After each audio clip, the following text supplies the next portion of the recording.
All right, guys. We are gonna be reacting today to Andrew Wilson against a feminist. His name is Oliver. Oliver. That's all I have here. This is not at all, kind of old, almost a couple months ago, kind of debate. We started this stream rather quick.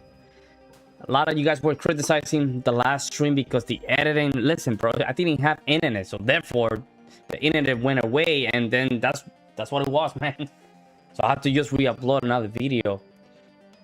And usually I wait a lot on the streams to make sure that we have enough audience in the stream, right? So we're gonna react to this. We're not gonna talk too much. We're gonna set up here and make sure you guys subscribe, like, share, everything, which helps the channel grow. With no further ado, let's just jump in and see what's going on here, guys. All right. Yeah, I'm your host and moderator, Brian Atlas. A few quick announcements before the show begins. This podcast is viewer supported, heavy YouTube demonetization, so please consider donating through Streamlabs instead of super chatting, as YouTube takes a brutal 30% cut. Streamlabs.com/whatever, link is in the description. We do prioritize messages that are made via Streamlabs. To read a message is $99 and up, and we're going to read those in batches at various breaks throughout the debate. There's not going to be instantaneous TTS, but there will be these breaks. Now, if you want to just tip and have 100% of your contribution go towards us, no platform fees, no cut, you can via Venmo or Cash App. It's whatever pod on both. Link is in the description. We're also live on Twitch right now. Pull up another tab. Go to twitch.tv/whatever. Drop us a follow and a Prime sub if you have one. We have merch, shop.whatever.com. And we also have Discord, discord.gg/whatever. Without further ado, I'm going to introduce the two debaters. I'm joined today by Andrew Wilson, host of The Crucible. He's a blood sports debater and political commentator. Also joining us today is Oliver Niehaus. He's about to graduate from Oberlin College. He is triple majoring in political science, philosophy, and legal studies. He plans to attend law school after graduation. He is a political commentator and content creator. The topic today is feminism. You will each have a 5-minute opening statement. Then the rest of the show will just be open conversation with no prompt changes, but there will be breaks for messages from the audience. Andrew, you're going to open first, so go ahead. Well, first, thank you again to the Whatever podcast audience for having me. I always appreciate that. And of course, it's through you guys' donation the show is possible. And to the Crucible crew, I know you guys are watching. I'm wearing black today because it's going to be a funeral. And with that, I'm going to get into my opening statement. My opponent today told Jim Bob there's nothing wrong with having sex with a cadaver. Usually that would be enough for me to just kind of laugh and walk away because no one will ever take you seriously again. But in this case, I feel the rest of his pro-feminist stances need to be eliminated. My opponent also refuses to define what a woman is, so I don't know how he can bother advocating for their specific rights or issues if he can't even determine what one is. Interestingly, my opponent believes there are no specific duties for men, at least according to his debate with Jim Bob, so I thought I would take a moment to... I'm sorry, hang on. I'm doing this from my cell phone, so give me a little grace. Interestingly, my opponent believes there are no specific duties for men, at least according to his debate with Jim Bob. So I thought I would take a moment to point out the societal and social expectations and duties which men have. Now, you may not believe they should have them, but they do have them under the current expectations which feminists have put in place. First, the draft. Second, any say over abortion, which the left demands they have no say in. The ability to deny association with women in the occupation for the purposes of safety. The ability to defend yourself physically against a woman. The social demand of sacrifice for chivalry to strangers who are women and children. The expectation they can't tell women what a real woman is, but a woman can descriptively attack what a real man is or isn't. Men have a bias against them in domestic violence issues. Men are expected to approach women for the purposes of dating dating and marriage, but are often called creepy and told they are making a woman uncomfortable by doing so. Men can't discuss issues they have with women in a collective way, or they're called misogynists and told they want to hurt women. Basically. Expectation to provide financial support during a divorce without the expectation of child custody. Expectation of having courage in dangerous jobs for the purpose of society where women are not. Expectations that male-only spaces like the Boy Scouts and clergy and other groups be opened up to women, while women, especially feminists going into all female spaces, are completely celebrated. The inability to bring charges of SA or battery against women for the same types of things. Women can claim battery and assault and be believed, and it's insisted that they're believed, just to name a few. Men are expected to be stoic, while at the same time more emotionally available and empathetic. Men are sent to schools governed by female teachers, which have rules which are tailored to the behavior of the feminine in girls and not the masculine in boys, and are oftentimes drugged to keep their masculinity under control. To celebrate male increases in powerful jobs is bigotry and oppression, but in females it's celebrated as glass ceiling breaking. Also, feminist things that we'll see often in society now, which have taken heel from the left, is men need to stop coming in women, not women need to stop opening their legs. There's almost no mutual assurance here when it comes to promiscuity in women. Most importantly, men are always the solution to any problem, even if they are the problem or aren't the problem. Men need to fix the porn problem because they watch it, even if women are the ones making it. Men need to get other men in line. Men need to be more XYZ. Men need to stop the simping, not women need to stop enabling simps by simp fishing. Women always appeal to men's behavior as the problems which need to be fixed, ducking all accountability thanks largely in part to the leftist males who want to fuck them. Next, let's examine some actual blatant stupidity, which will be the first thing I destroy my opponent on. My opponent claims that women's fear of men is justified, and their bias around a collective experience is what justifies it. Well, the obvious contradiction here, of course, is that I seriously doubt he would say bias against black people or fear would be justified based on white people's collective experience. Watching him try to reconcile that is not only going to be amusing for me, but it's where I'm going to begin my line of inquiry. When Jim Bob asked about the bear question based around race, he twisted himself into a pretzel to attempt to justify that the collective experience of one group was valid, but the other was not. What's so amazingly hilarious about this is it shows you just how weak the leftist position really is on this front. They selectively show that they back up the idea of group bias worse than the right does by acknowledging that group experiences are justified unless those experiences don't fit in with their version of political action. They are unjustified then. This is such a blatant contradiction, it's staggering, and also it shows the primary weakness with intersectional feminist worldviews like my opponents. What happens if we do intersectionality only to find out minority classes oppress or show hatred towards the majority class, thus justifying the hatred of the majority towards the minority? Well, in my opponent's worldview, this is simply not a possibility. He's willing to entertain and this is because it destroys the entire narrative of the oppressor-oppressed dynamic from which all of his views reduce to a silly harm reductionist principle. Unless, of course, it comes to the collective power of women. Then one man can easily oppress 20 women, and the minority can oppress the majority, but somehow this is impossible with racial groups or other dynamics. Further, let me just finish. I'm almost done, and I'll give my opponent a little extra time if needed for his opening. I'm sorry, real quick, just finding my place. He believes people have a duty to pay taxes, but can't tell us why there would be that social duty, but not a social duty of reproduction, which is by far the most beneficial aspect to the health of the society, especially its elderly.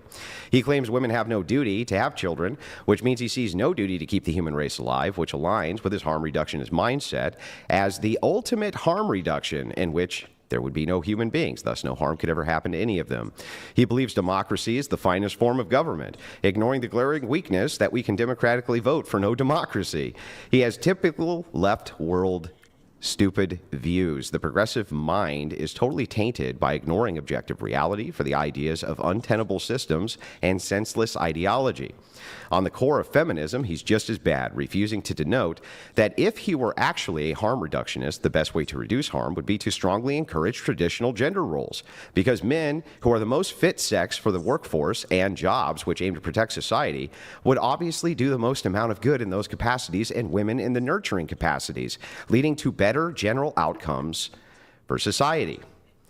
Now, the truth is that he wants there to be a genderless, equitable society which does equal promotion of all lifestyles and worldviews, even if it is detrimental to the very society in which we live in, which, by the way, just isn't an anti-harm reductionist principle, even though he claims he's an anti-harm reductionist.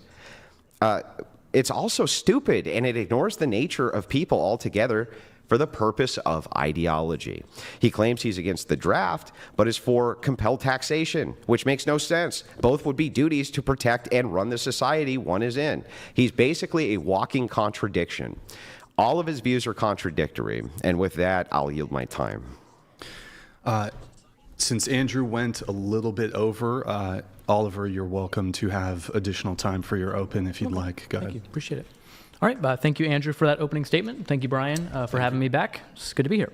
So the resolution that we're debating, I guess we've kind of agreed on, is whether feminism is good or bad for society. I will be taking the affirmative claim that it is good for society. Okay. So, two things that are important when we're having a conversation about feminism and good is to kind of define both of those terms. So the way that I'm going to be defining feminism is, and this is not an exhaustive definition, and there might be some development on this, is the belief that individuals should have equal rights, freedoms, and opportunities regardless of gender, and that barriers based solely on gender should be dismantled. The way that I'm defining good will be kind of a constellation of good. So it's going to be kind of a lot of things that feminism benefits or that feminism leads to, and a lot of these things I'm going to presuppose are good because I think a lot of the audience will be sympathetic to these being good.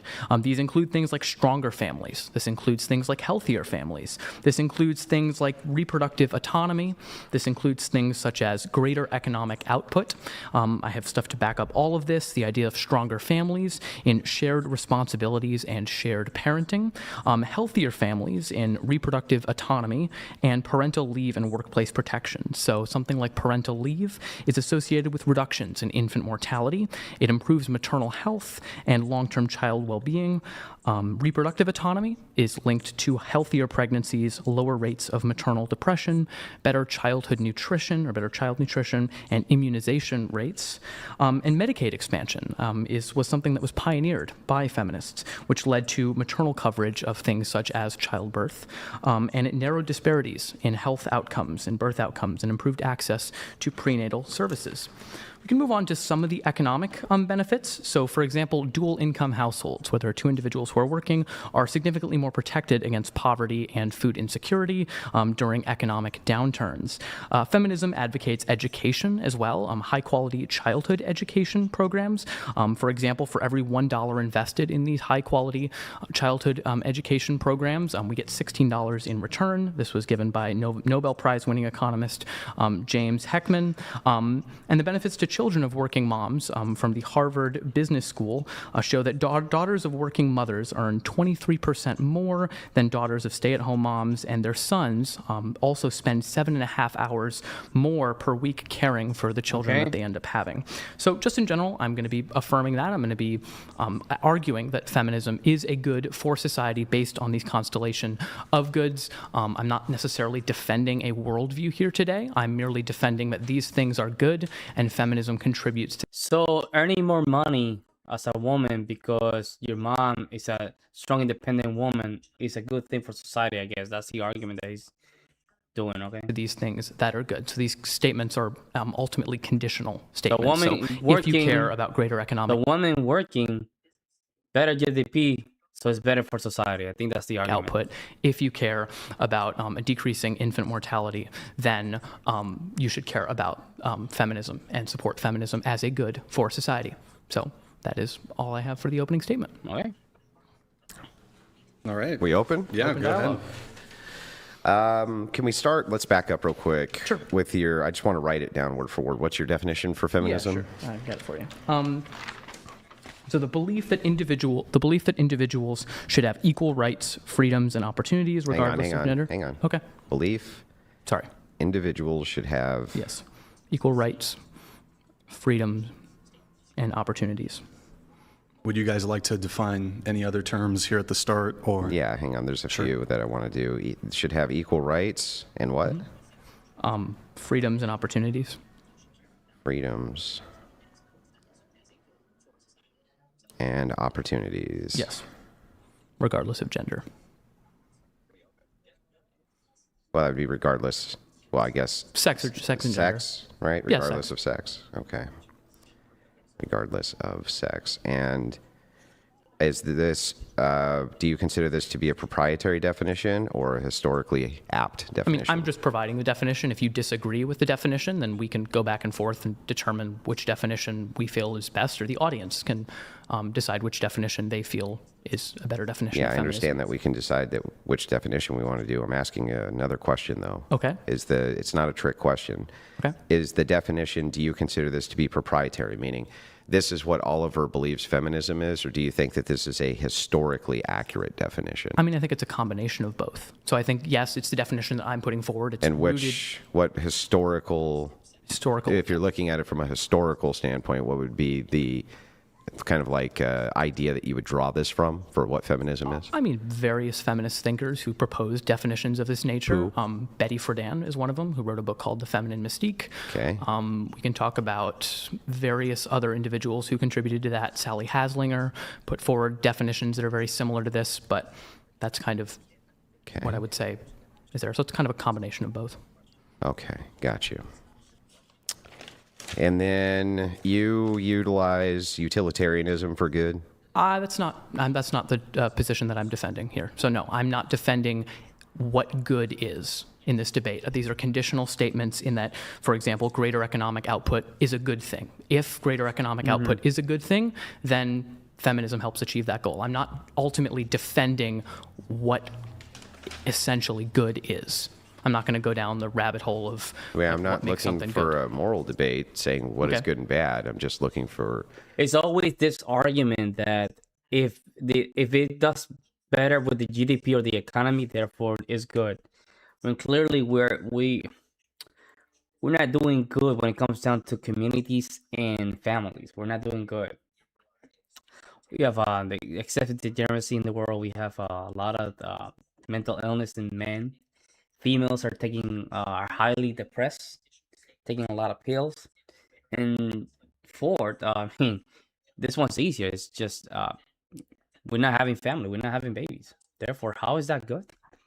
If it is economically, I guess you can make an argument for that. Even it's not even a strong argument, because females tend to be more relentless with money, so they spend more money, not even investing the money for future generations. So the viewpoint that. So if you're saying that these are conditionals for what is good or what is Yes. bad, what would make them conditional for what is good and bad? Just somebody else believed that conditionally they were good and bad? If someone disagrees that, for example, greater economic output is a good thing, or that stronger and healthier families are a good thing, if they disagree and think that those are not necessarily good things, then so this is conditional on if stronger families and healthier families are good things. Do you believe they're good things? Yes, I do believe they're good things. Okay, so how do you make those ascertain? How do you ascertain that? Through utilitarianism? No, not necessarily through utilitarianism. Okay. I'm appealing to generally commonly held beliefs that I think most people are sympathetic to, and I'm moving just from that. Shared premises, hopefully. So general beliefs. So like shared intuitions? Sure, we can go off that. Just, I think a majority of people, I don't know, we can ask the audience, think that stronger families is a good thing, healthier families is a good thing, reducing childhood poverty and things like that are good things. So that's kind of what I'm basing it off of. So shared intuitions. Sure. Yeah. Okay.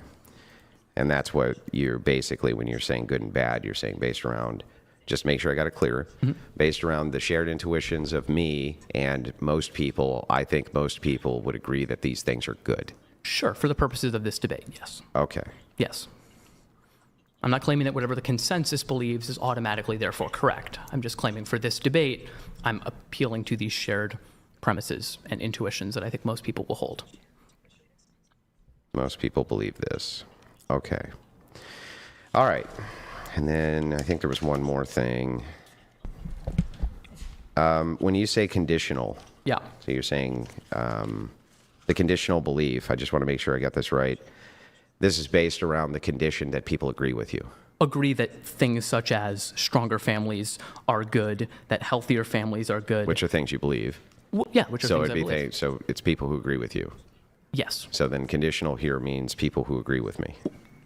The belief is conditional on if you believe that stronger families is a good thing, or if you believe that healthier families is a good thing. Which you then- believe. Yes. Okay. So that's why it's conditional. If you don't believe those are good things, then of course my argument's not going to follow because you haven't Gotcha. accepted the first part of it. So if people want to disagree with that, that's fine. I'm not going to go into detail to justify why strong families or healthy families or greater economic output is a good thing. Okay. Okay, all right, I'm actually all right. fine. So let's start with if you want to build your pro-feminist case, let's do it. Sure. So I mean, I kind of did it a little bit here. I Well, talked let's about. go, if you don't mind, let's Yeah. go a point at a time. Okay, sure. So as I talked about a little bit regarding stronger families, this idea that stronger families, in a way, includes shared responsibilities and shared parenting. So when both parents are involved in the child's life, it leads to, as I talked about, higher levels of children. For example, the girls end up earning more money when they end up going into the workforce, and the men end up spending more time with their children. So I think that's just kind of one example of a way in which that is a stronger family. Okay. Is that they Responsibilities. make more money? Well, for the women, they make more money. Yeah. So how does feminism promote better outcomes for their children? There you go. That's For what their I was. children directly? Yeah. Yeah. There's That's where Andrew, I think, is gonna tackle this debate, and is in that frame, because making money, it is good, but you have to make the argument that, well, not making money is good for society, because then you see OnlyFans girls making money. Is that good for society? They're making millions of dollars. But does that mean it's good for society? various ways. I can go back to, if we want to go to, Because the family is really important, right? Yeah, I Do you agree. consider the family to be mommy, daddy, child? not necessarily. What do you you go. consider the family to be? I don't think there is one singular definition. For example, I am a child of divorced parents, so they've been divorced since I was about 2 years old. Yeah, but and if you I have a- divorced parents, are you a family? well, I would say that I have a family with my mom, and You I have a family, with my dad. but you're not a family. Well, with those people, I'm Yeah, not a they are family. your family. Correct. But you're not operating as a family. I would say that my mom and I were a family, and my dad and I were a family for Okay. that time period. So you had two families. Yeah, in a sense. Okay, so do you think that that was stronger? That was a stronger family unit? I actually do think so, because we're assuming that the two people splitting up would be better than them staying together. And I Yeah. do think in my situation, it was better that my parents did end up getting divorced. So in an ideal situation, of course, having two parents in the household is better. It's gonna than be having much better, divorce. right? Yeah, 100%. Yeah, I'm not okay. disagreeing with that. So how is feminism assisting with that by promoting alternative lifestyles? Wait, but I didn't say that the nuclear family with like one mom and one dad is necessarily the best thing. I said two parents better? being in the household. What's better? I think that same-sex relationships can be just as good in terms of flourishing for children involved. Okay, Yeah. so let me ask you this. If three men who are homosexuals wanted to adopt a baby in a throuple, would you support that? I haven't fully fleshed out my views on in terms of multiple people marrying, so I'm not sure. I just haven't looked into the What? data on it. Well, you just said to me that feminism strengthens the family unit. Yeah. And I asked you, why is promotion of alternative lifestyles something which promotes family units? And you said, yes, that would be an alternative lifestyle, Well, right? when you say it promotes alternative lifestyles, that doesn't mean that I accept every alternative lifestyle that may be out Which there. one? Okay. So I was talking Which ones specifically- do you accept? I would largely accept that same-sex relationships of two individuals of the same sex Okay. would be. Now, three? Okay. No, probably what not. if they were brothers? If they were brothers? Yeah. No, I don't. Yeah, I'm not a fan of incest, Andrew. You're not going to. Well, I don't understand. You just said if two same-sex people had a child, Okay. right? You would be fine with that, right? No, not if they're related. Just because. Wait a second. Why? Hold on. Why When not? when you ask me a question like Yeah. that. There's so many presuppositions surrounding it. For example, do you think two men, but they both abuse their children? Do you think they're good? Wait, That's a good what family. presupposition did I wait, add? You added a presupposition, What? or you added something to it What? that they're related. Yeah. Of course, then if they're related, then they shouldn't be in that relationship. The same way that if they're abusive, No, you wouldn't then they even. shouldn't be No, in it. that standard wouldn't even apply. Like if somebody was fourth cousins to somebody or third cousins, you probably wouldn't care. So it's not just the relational aspect. In this case, though, there's no harm which is applied that I can detect if it's two consenting adult men, right? And they're in a relationship and they're both brothers. Why shouldn't they be able to adopt, dude? Well, I mean, if you want to get into a conversation, I don't want to get into a conversation around the ethics of incest. I think that it's not a conversation around the ethics of incest. It's a conversation around the idea of alternative lifestyles being somehow better because you promote alternative lifestyles. Right? You don't have justification to stop other alternative lifestyles. So once again, just because I say that there are certain alternative lifestyles that are a possibility, it does not entail that I think every single alternative lifestyle That's is fine. the case. So tell me what your objections are to this alternative lifestyle. What? I'm not really sure. You don't know. Wait a second. No, but wait, Andrew. I haven't looked into if there is research behind three people raising a child. I know there's the phrase that it takes a village to raise a kid. Okay, great. So let's try this a different way. If two brothers adopted a child, they were in an incestuous relationship, they can't reproduce. You agree with that, right? Sure, yeah. Okay. And let's just say that there was a trial run where there was 5 of incestuous brothers that were tracked. Okay. Well, and we were able to, and it's a low sample size, there's probably not that many. But let's just assume for a second that the outcomes of the children were good. And all the available data said the outcomes for the children were fine. Would you support that? I don't think so because I don't know how I feel about the idea of two brothers. It's not the fact that they're, because I think if they're in a relationship, are they just raising a child together? Are they also having sex with each other? In a romantic? Yes. I think then you're mixing, for example, normal familial relations with a type of romantic and sexual relation. I think there is research on this that shows that if there is that type of relationship that happens in an incestuous relationship, it does kind of pervert the meaning of family in that type of way. I see, but not when it's two homosexual men. I don't necessarily think so. Why? And that's a good argument for Andrew. That's a very good argument. The problem is you have to go and now we have to define where these ideas come from, determining whether or not what he established as being a family, whatever he did, because I still don't know what family means to him. He's saying I don't believe necessarily in a man and a woman and a child to be a family because in my case, I'm a product of the divorced family. So now you have to do the argument of what is good for a family. I mean, I'm in the belief that man and the woman and child is the most balanced and equipped outcome for the kid.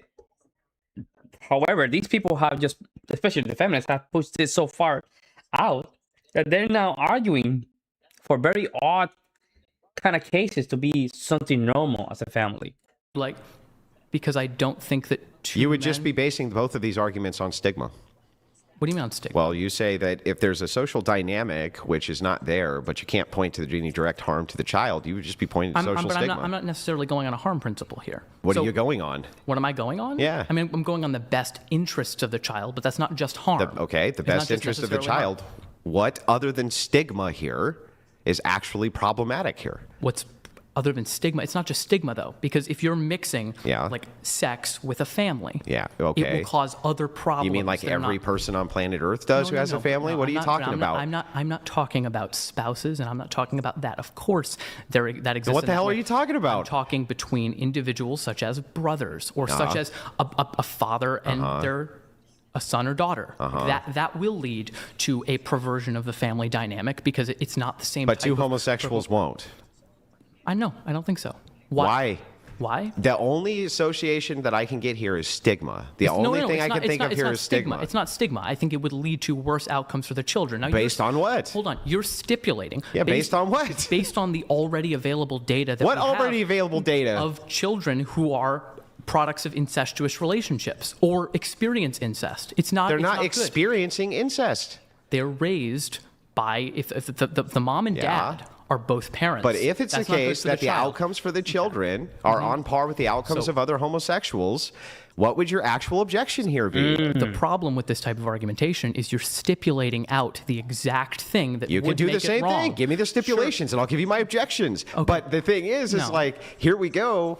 I just want to know, other than stigma, What would actually be the objection to this family unit? What? I'm saying that it probably wouldn't lead to better outcomes. Based on what? You're stipulating that it would. What are you basing that on? Already available data. There's no already available data of men and women who are married and are related. Yeah.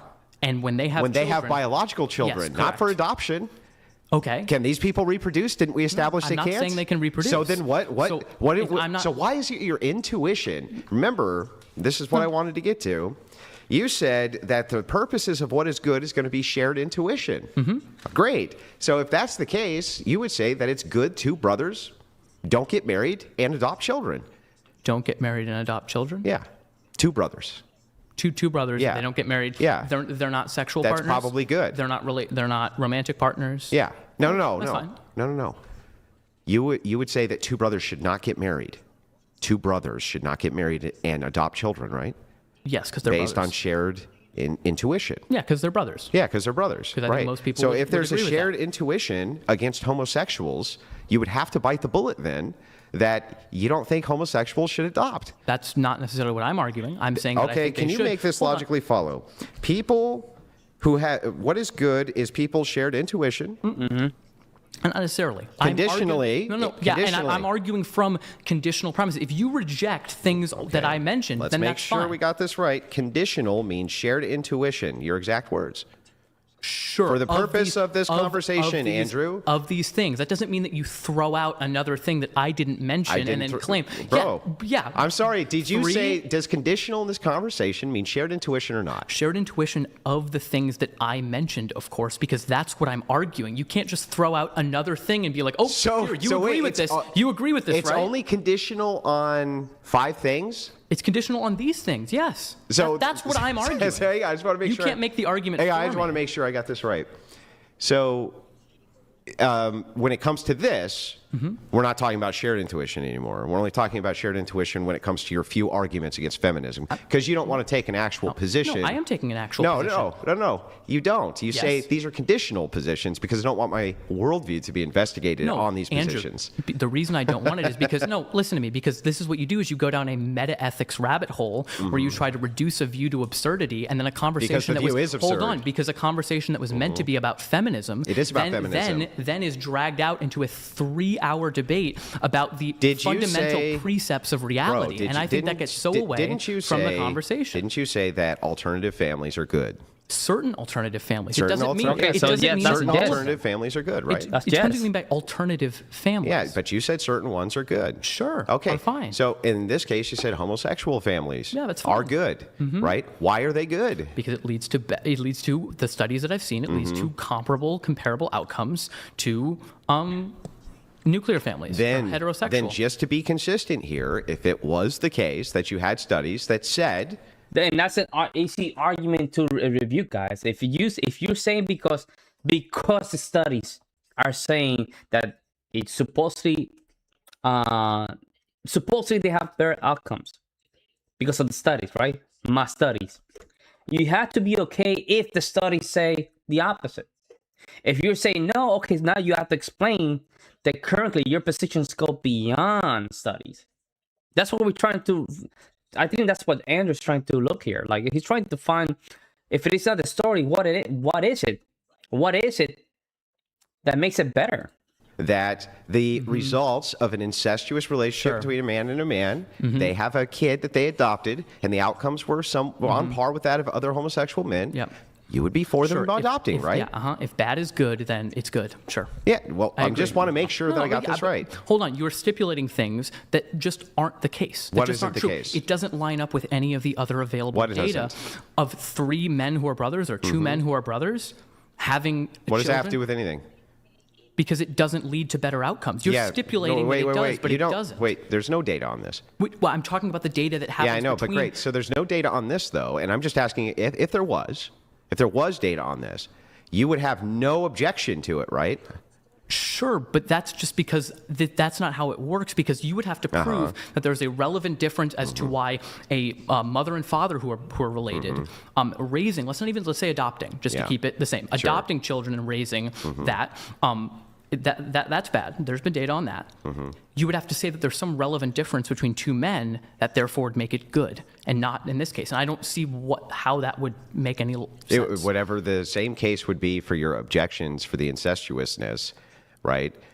Being some type of problematic caricature, even though we had a data set that said it was the outcomes for the child seemingly were okay. Do you think that you would still object to the incestuous part of this? In the two dads cases, but not the heterosexual case, then I think then you're just stipulating that that's going to be the case here and not here. And I don't think that makes sense. Perfect. So then, my first argument is just conditional.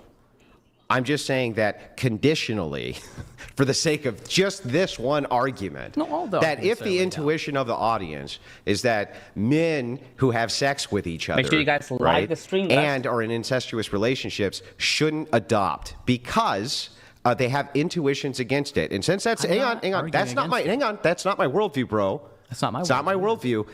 But it's conditional to this one argument. I'm just appealing conditionally in this one argument that alternative families are bad, right?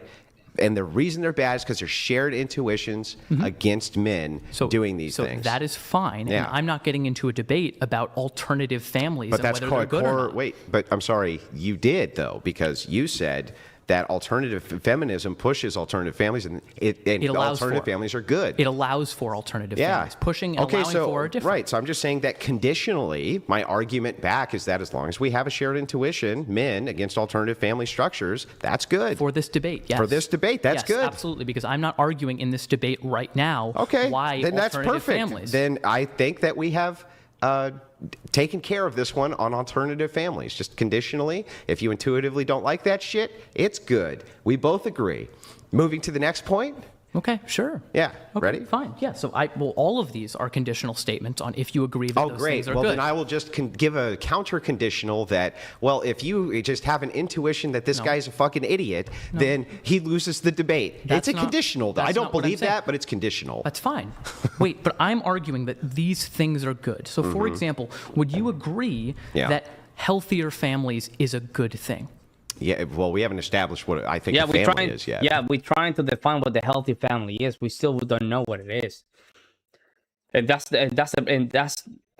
the small cross-examination that Andrew's doing here against Oliver, is to trying to find what a good family is. What determines a good family besides studies. Right? We're trying to find what is a good family. Okay. Do you think healthier families, in your view, is a good thing? Yeah, in my view, healthier. But hang on, we're equivocating though, because I don't want to talk past each other and equivocate. Where you say family, I say family, and we pretend that we're saying the same thing. To me, a family can be a cross-generational or nuclear family unit. I think the cross-generational unit's even better than the nuclear family unit. I think that if it's the case that you take away the female or male component from the family, it necessarily weakens it. Necessarily weakens it. Based on and what here's why. Evidence well, not only available evidence, but we can see what the outcomes are. When children have the mom and the father inside of the home, and we also see what happens with single motherhood, the rates of abuse, various things like this, when the father is not in the home. And this is usually initiated by women. Women are the ones who are the overwhelming initiators of the destruction of that family unit. Sure. From the data set that I've seen and what I've looked at regarding the health and well-being of children, it is true that children do better in a house where there's a mom and a dad than just a mom or just a dad. But that's because there's two parents in the house, not necessarily Then explain lesbians. What? Then What do you explain mean? the lesbian conditions. What about the rates of domestic abuse with lesbians and the outcome for lesbian children is not the same as that of gay men. They do not have the same outcomes. So all that would prove then is that two men can raise a child, but then maybe two women should. So then you think that, I just want to make sure then two lesbians raising a child, we should be, because that's not so healthy then. Hold on. If the data shows that it would lead to worse outcomes for the child, no, because if you're making an argument about domestic violence rates, which I haven't looked that much into, No, it's also abuse rates towards children.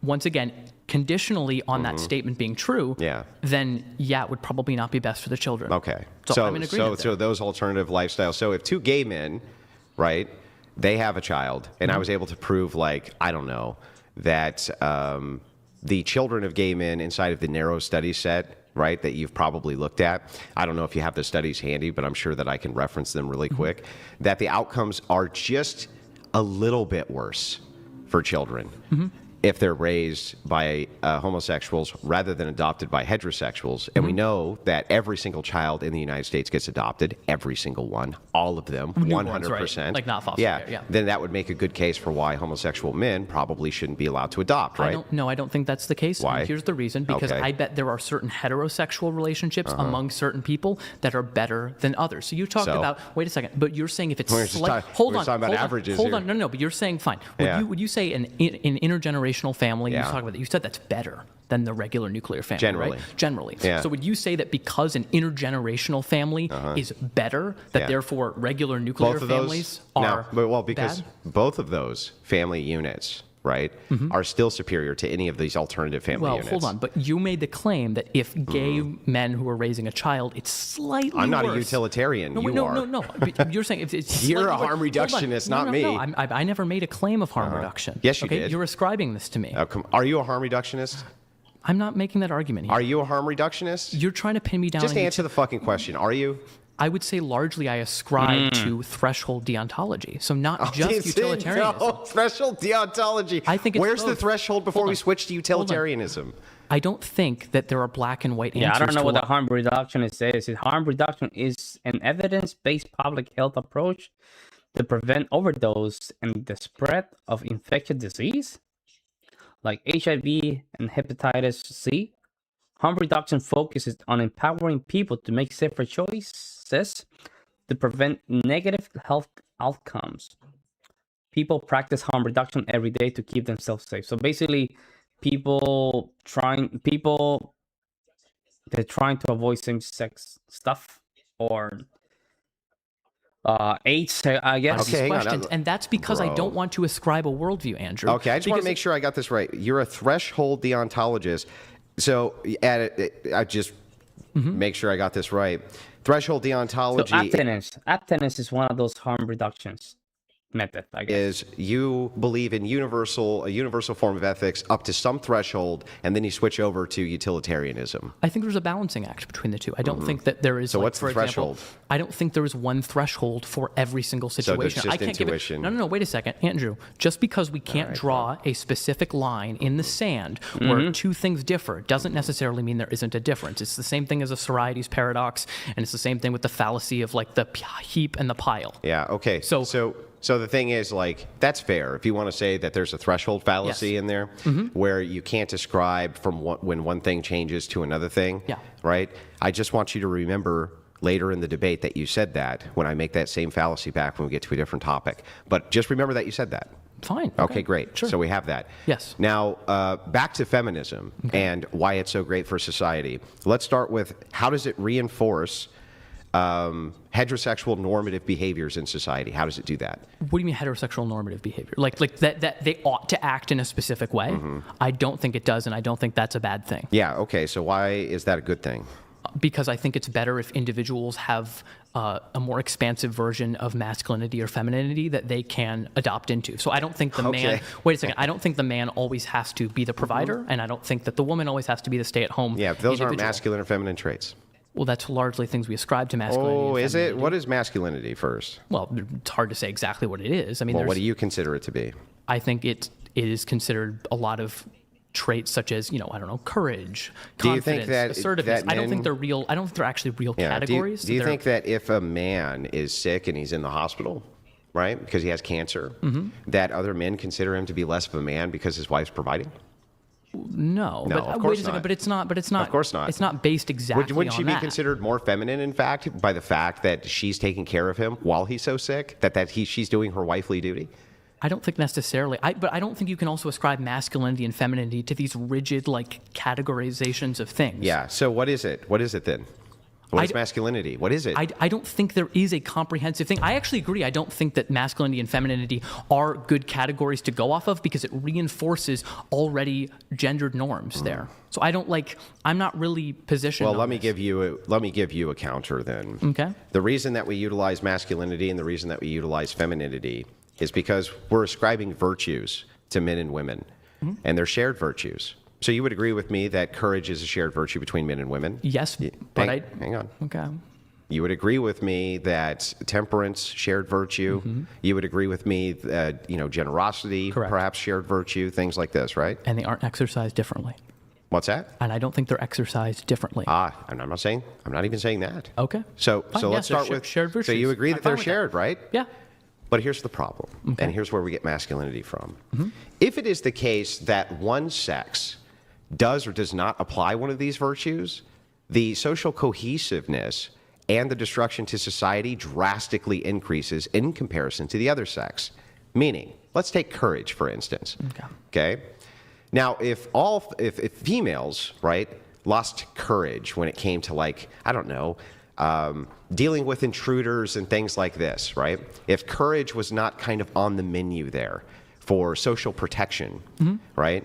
Society would get objectively worse. Yeah. You would agree, right? I think so. Yeah, but if men lost courage, there wouldn't be fucking society at all. And so that's why it's ascribed as a masculine virtue, because if men don't apply this virtue, society fails, or if women collapse right away. When you know what's crazy? When I see a lot of these wars, I was watching more into the Napoleonic War when France was taking over Europe, and I was wondering, in order for you to stop Napoleon back in the day, was basically just confronting them face to face, and for that it requires courage. A lot of these wars were similar. They have a traditional military strategy, which was basically a horizontal marching strategy. I don't know how you call that. Well, they were marching towards the bullets. Unless you didn't have courage, that in itself is just straight up suicidal. But in order for you to move forward, courage has to be on the plate. Marching towards basically your death, basically. And a lot of these folks, I was watching the invasion of Spain and how the Spaniards managed to just at least give them something, right? It was very hard. I think the Russians did much better, but it was all courage. And then you go back to the Civil War in the United States, all courage, man. These people took up arms, whether you were in favor of the North or the South, and they just went with the courage. And then you got the World War I courage, and then World War II is all courage, man.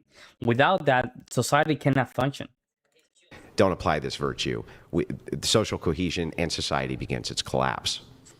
Okay, fine, but I don't see how that necessarily boxes things into masculinity or femininity. I think if women started not... How does it not? Hold on, I think... How does it not, bro? Can I explain? Yeah, go ahead. Okay, so I don't think that if women just suddenly stopped expressing courage, it depends, we'd have to define what courage means. What if women, by courage, you're courageous, maybe a woman doesn't want to get out of bed and raise her child. Definition. Okay, fine. If she doesn't want to take care of her children, if every single woman decided they weren't going to take care of their children, and let's say, I don't know, breastfeed their children, do the normal things that you would ascribe that women either ought to do in their role, I think that would lead to the downfall of society. Well, let me give you an easier one. Temperance. Okay.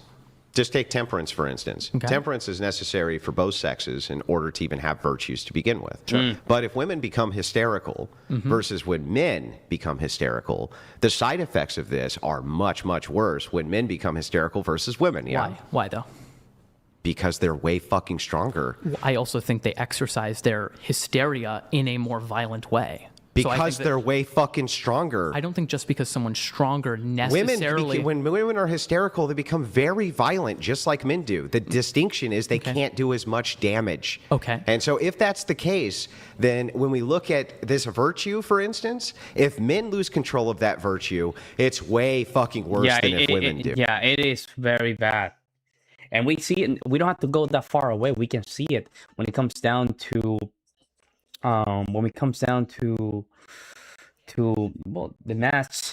the leaders, let's put it like that, the leaders, they lose that courage, that temper, and they start deleting a lot of people, man. They start deleting a lot of people. When females lose temper, it's just understandable, right? It's a lot of pressure you can handle. But a man, oof, it becomes like a machine, a dangerous machine, a monster. Right? That's why it's masculine versus feminine. Virtues are associated with the masculine and the feminine. Okay, so I'm just curious on the view. What would be a virtue that I guess if women lost that virtue, it would be worse for society Chastity. than men? Chastity. And we can, I mean, we can dive right into it. That's so chastity would be an chastity. easy one. Okay. So men, for instance, they can impregnate basically like as many women as they can make a deal for, right? As many as if there was 100 women who were lined up here today and you could have sex 100 times, you could impregnate 100 women. Sure, we're assuming they're consenting to the sex? Yeah, you could actually do that, right? But you agree that women can't. They can only get pregnant by one man at a time. Yeah, sure, there is a So difference then there. if that's the case, then when we're talking about the social cohesion, right? Women are basically going to be the gatekeepers of whose DNA passes on and whose DNA doesn't pass on. You agree with that? How are they the gatekeepers, though? Well, because you can have as many children as you want. Sure. They can't.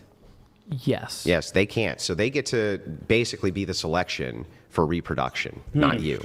Interesting. Okay. Yeah. Do you see what I'm saying? They get to be they get to be kind of the gatekeepers for who gets to reproduce and who doesn't get to reproduce. Whereas you, right, you can just reproduce with like everything that you saw, as many partners as you could arrange for who would agree. You could actually impregnate all of them, right? Sure, but would then you So would, for you would women, probably also agree they shouldn't do that. Yeah, though, yeah. right? So if women aren't chaste, right? If they're not chaste and they have sex with like 50 men, right? At least this used to be the case, especially, then paternity comes into question. Other things come into question, right? Not really the case with men. If you How had not? sex with 100 women, Yeah. right? And no other men had sex with them, right? Or 100 men had sex with this woman, and what are you doing, dude? Fuck. This guy's like fucking shifting behind me. I'm like, what the fuck is he doing? Fuck. All right, so He's scaring where the were we guy, at? man. Oh, yeah. Yeah. Yeah, so conditional, we're talking about the gatekeeping of female pregnancy. Okay, I just don't see how it's different in terms of like men would have questionable about paternity if they have How? sex. How with would they 100 have questions about with 100 women? paternity? Wait, are you assuming that only one man is having sex with these 100 women, or all of men are having sex with 100 women? Yeah. So if it is But the case, it is still a small population that's having all these type of it's a small population that the ones that having all these type how can I say this, the access to a lot of these females. And I do have a theory that feminism is trying to basically just filter a lot of the weak guys, and that way they can have access to those 1%ers. That's what feminism is. Before, they didn't have any other option that simply just marry a weak guy. Now they're trying to filter all those guys, and that way they can just have access to the 1%ers. That's my theory. That's my theory. case that a woman has sex with 20 different men, right? It is the case that paternity is going to be in question, right? Sure. That is indeed the case. Paternity is going to be in question. Yeah, paternity is going to be in question. Yeah. So if we go back, the reason I'm tying this in with virtues, the reason I'm kind of moving from the back end to the front end, is to explain this concept to you. I wish I had home math skills so I could draw this out. Let us assume for a moment that you wanted to be assured that your child was yours, and you didn't have paternity tests. Okay. How could you do that? In the old, like, I guess a long time ago? Well, it's not that long ago. Paternity tests are modern. Fine. And you want to be sure of it? Yeah.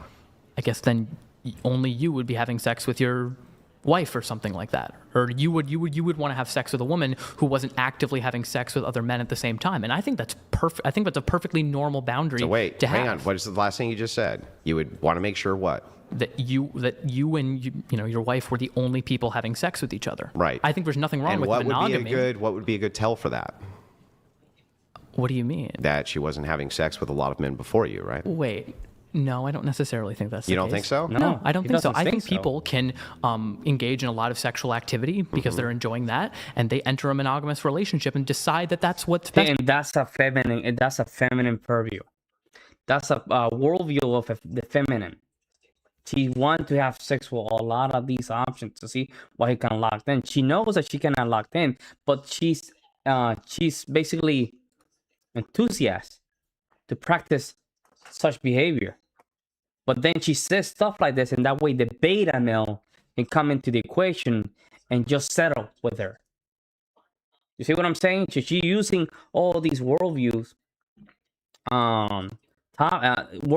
let's say, approaches, meaning like it's okay to have sex as many you can. Body count doesn't matter. All this stuff, and that way the beta male can get that signal and say, you know what? After you sleep with a lot of this guy, I'm always gonna be here for you. That's the beta guy, and those beta guys actually, they are in what we call the orbit category, right? So that female's gonna sleep with a lot of these guys, the 1%, so I would say between the 20%, I would say. The 20%, and then what is gonna happen is after he's in that 20%, she finished with those 20%, then she will go back to the orbit and settle. And that's what's gonna cause the divorce later on, because she's in theory, she's not attracted to that orbit guy. But this is how they do it, right? They say these things, body count doesn't matter, you can have sex with whoever you want, nothing's gonna happen, no trauma's gonna happen. But guess what? The beta males tend to believe those stories. And that's where the feminists come into the equation, and they know what they're doing. For them, and that's what they want. Well, I don't think that just because she chooses to have a lot of sex outside of a relationship means that she should automatically be distrusted within a monogamous relationship. So let's just make sure we got this right. Is it same for men, though? We're going to set this. No, it's not. Well, but I'll get into that next. If a man has sex with a bunch of people, and he gets into a relationship, I'm going to explain should he be distrusted? I'm going to explain it. Okay. But let's move into this because we're talking about the social destruction aspect. So let's start with this.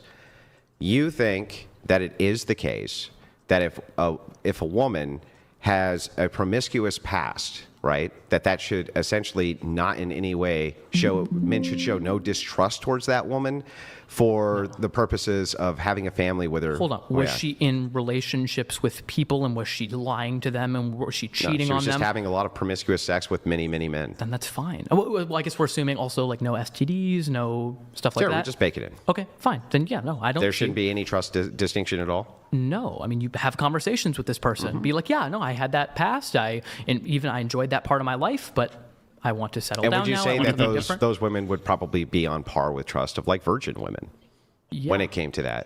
Right. It follows, right? Sure. Except it doesn't, because you didn't think about it, and here's why. Okay.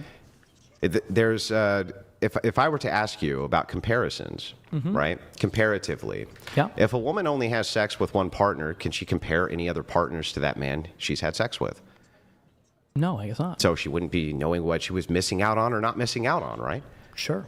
Yeah. So then if that's the case, if a virgin got married, right, she would have no other men to make comparisons against for any potentiality she might be missing out on, correct? Hold on. Yes, but then you're claiming that you should marry virgin women because there might not be another guy, or they're not going to have a reference for another guy who's better at having sex than you are, or better at whatever the traits are. So the more that human beings experience partners, how's that weird? It just blows your position out. No, it doesn't blow my position up. You said there's no distinct thing that we could ever point to, right? And this is because when I asked you, hey, do you think that it's the case that if you have a virgin woman, right, versus a very promiscuous woman, they're equally as trustworthy? You said yes. However, you instantly blow your own position out the second you say that there is a comparative analysis which people are going to be making.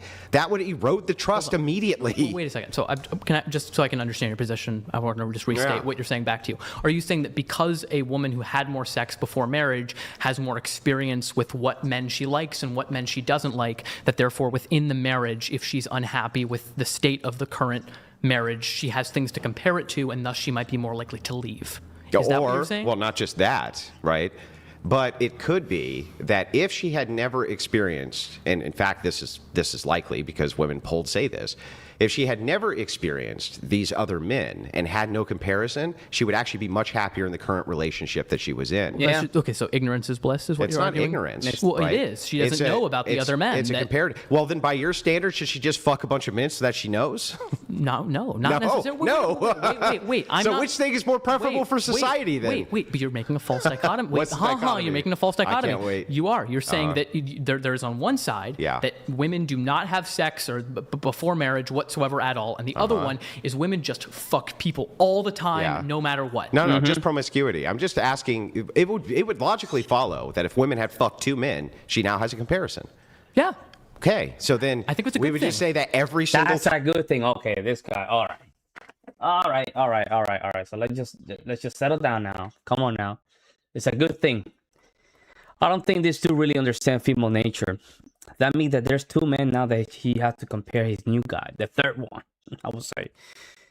What happened is, and it does happen, where what happened is a female start comparing the new boyfriend or whoever with all the 20 guys that she has been with. And that's a problem. Why is that? Because her connection with the person that she is with fails because she cannot build a bond, an emotional bond. So every time that a female just sleeps with another guy, so what happened is she becomes less likely to build a bond, emotional bond. But I don't think these students understand there's that. an additional. Well, okay, then if you think it's a good thing, then you have to be better. Then wait a second. Then if you have think to be better than the other guys. No, let's back up. Then you think it's a good thing.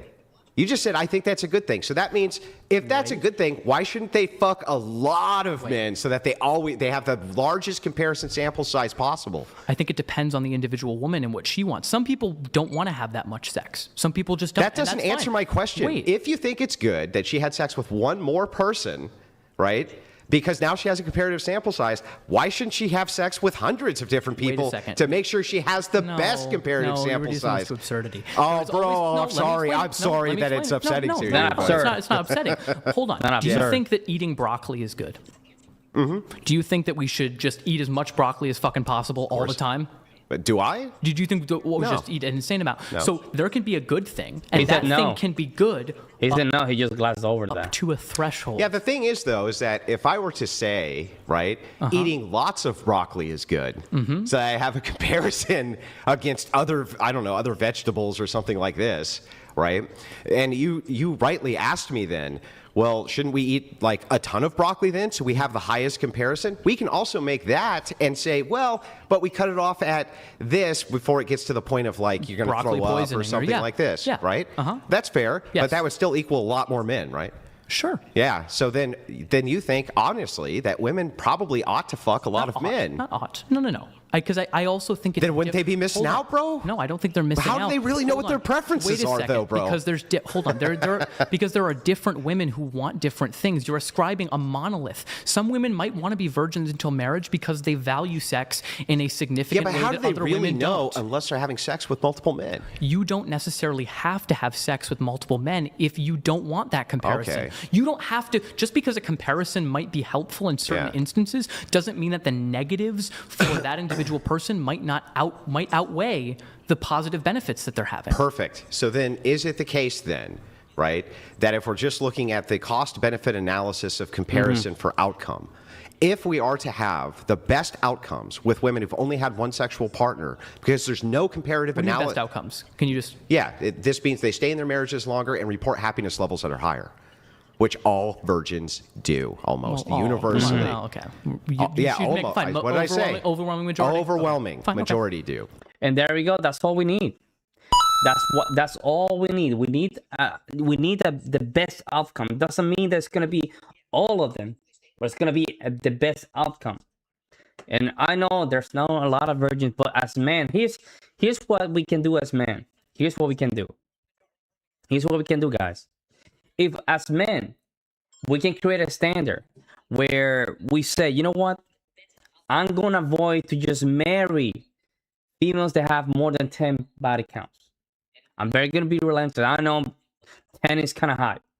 But if we start there, then we move down to 5. then to 5 we move to 3, and then 2, and then so on and so forth. We are going to force the females to just follow our standard. Currently, the problem that we have is that we have a lot of men with very low self-esteem. They don't understand their value, and then what happens is we create an illusion where men always have to be in the back of the line when it comes down to decisions and relationships, right? Okay. Same thing. And the reason I say universal is because it doesn't matter the nation.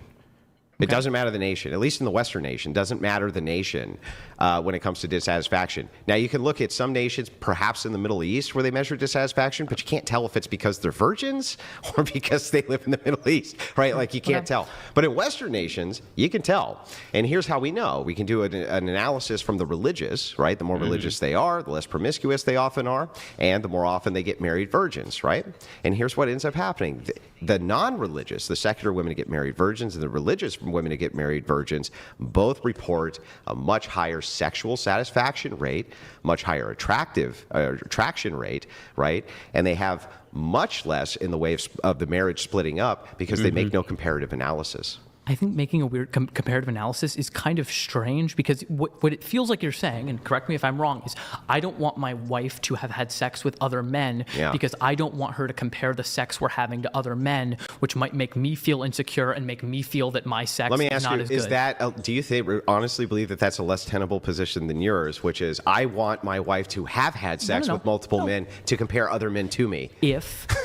Hold on. It is. Oh, no. That's crazy, man. No, Andrew. That is what you're saying, no, bro. No, it's not. Well, then why would you be against it? Wait, I'm not, because women aren't a monolith, Andrew, and women don't all want the same thing. So what? That's not what we're talking about. Wait, did I say women were a monolith or they all want the same thing? Or did I say that if you make a comparative analysis for outcome, that the outcomes tend to be a lot better for the virgin women because they don't make the comparative analysis?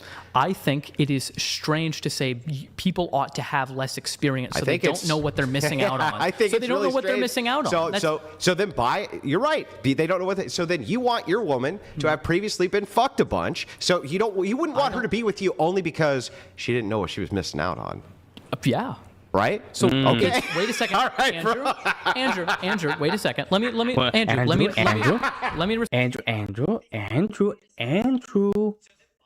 Andrew.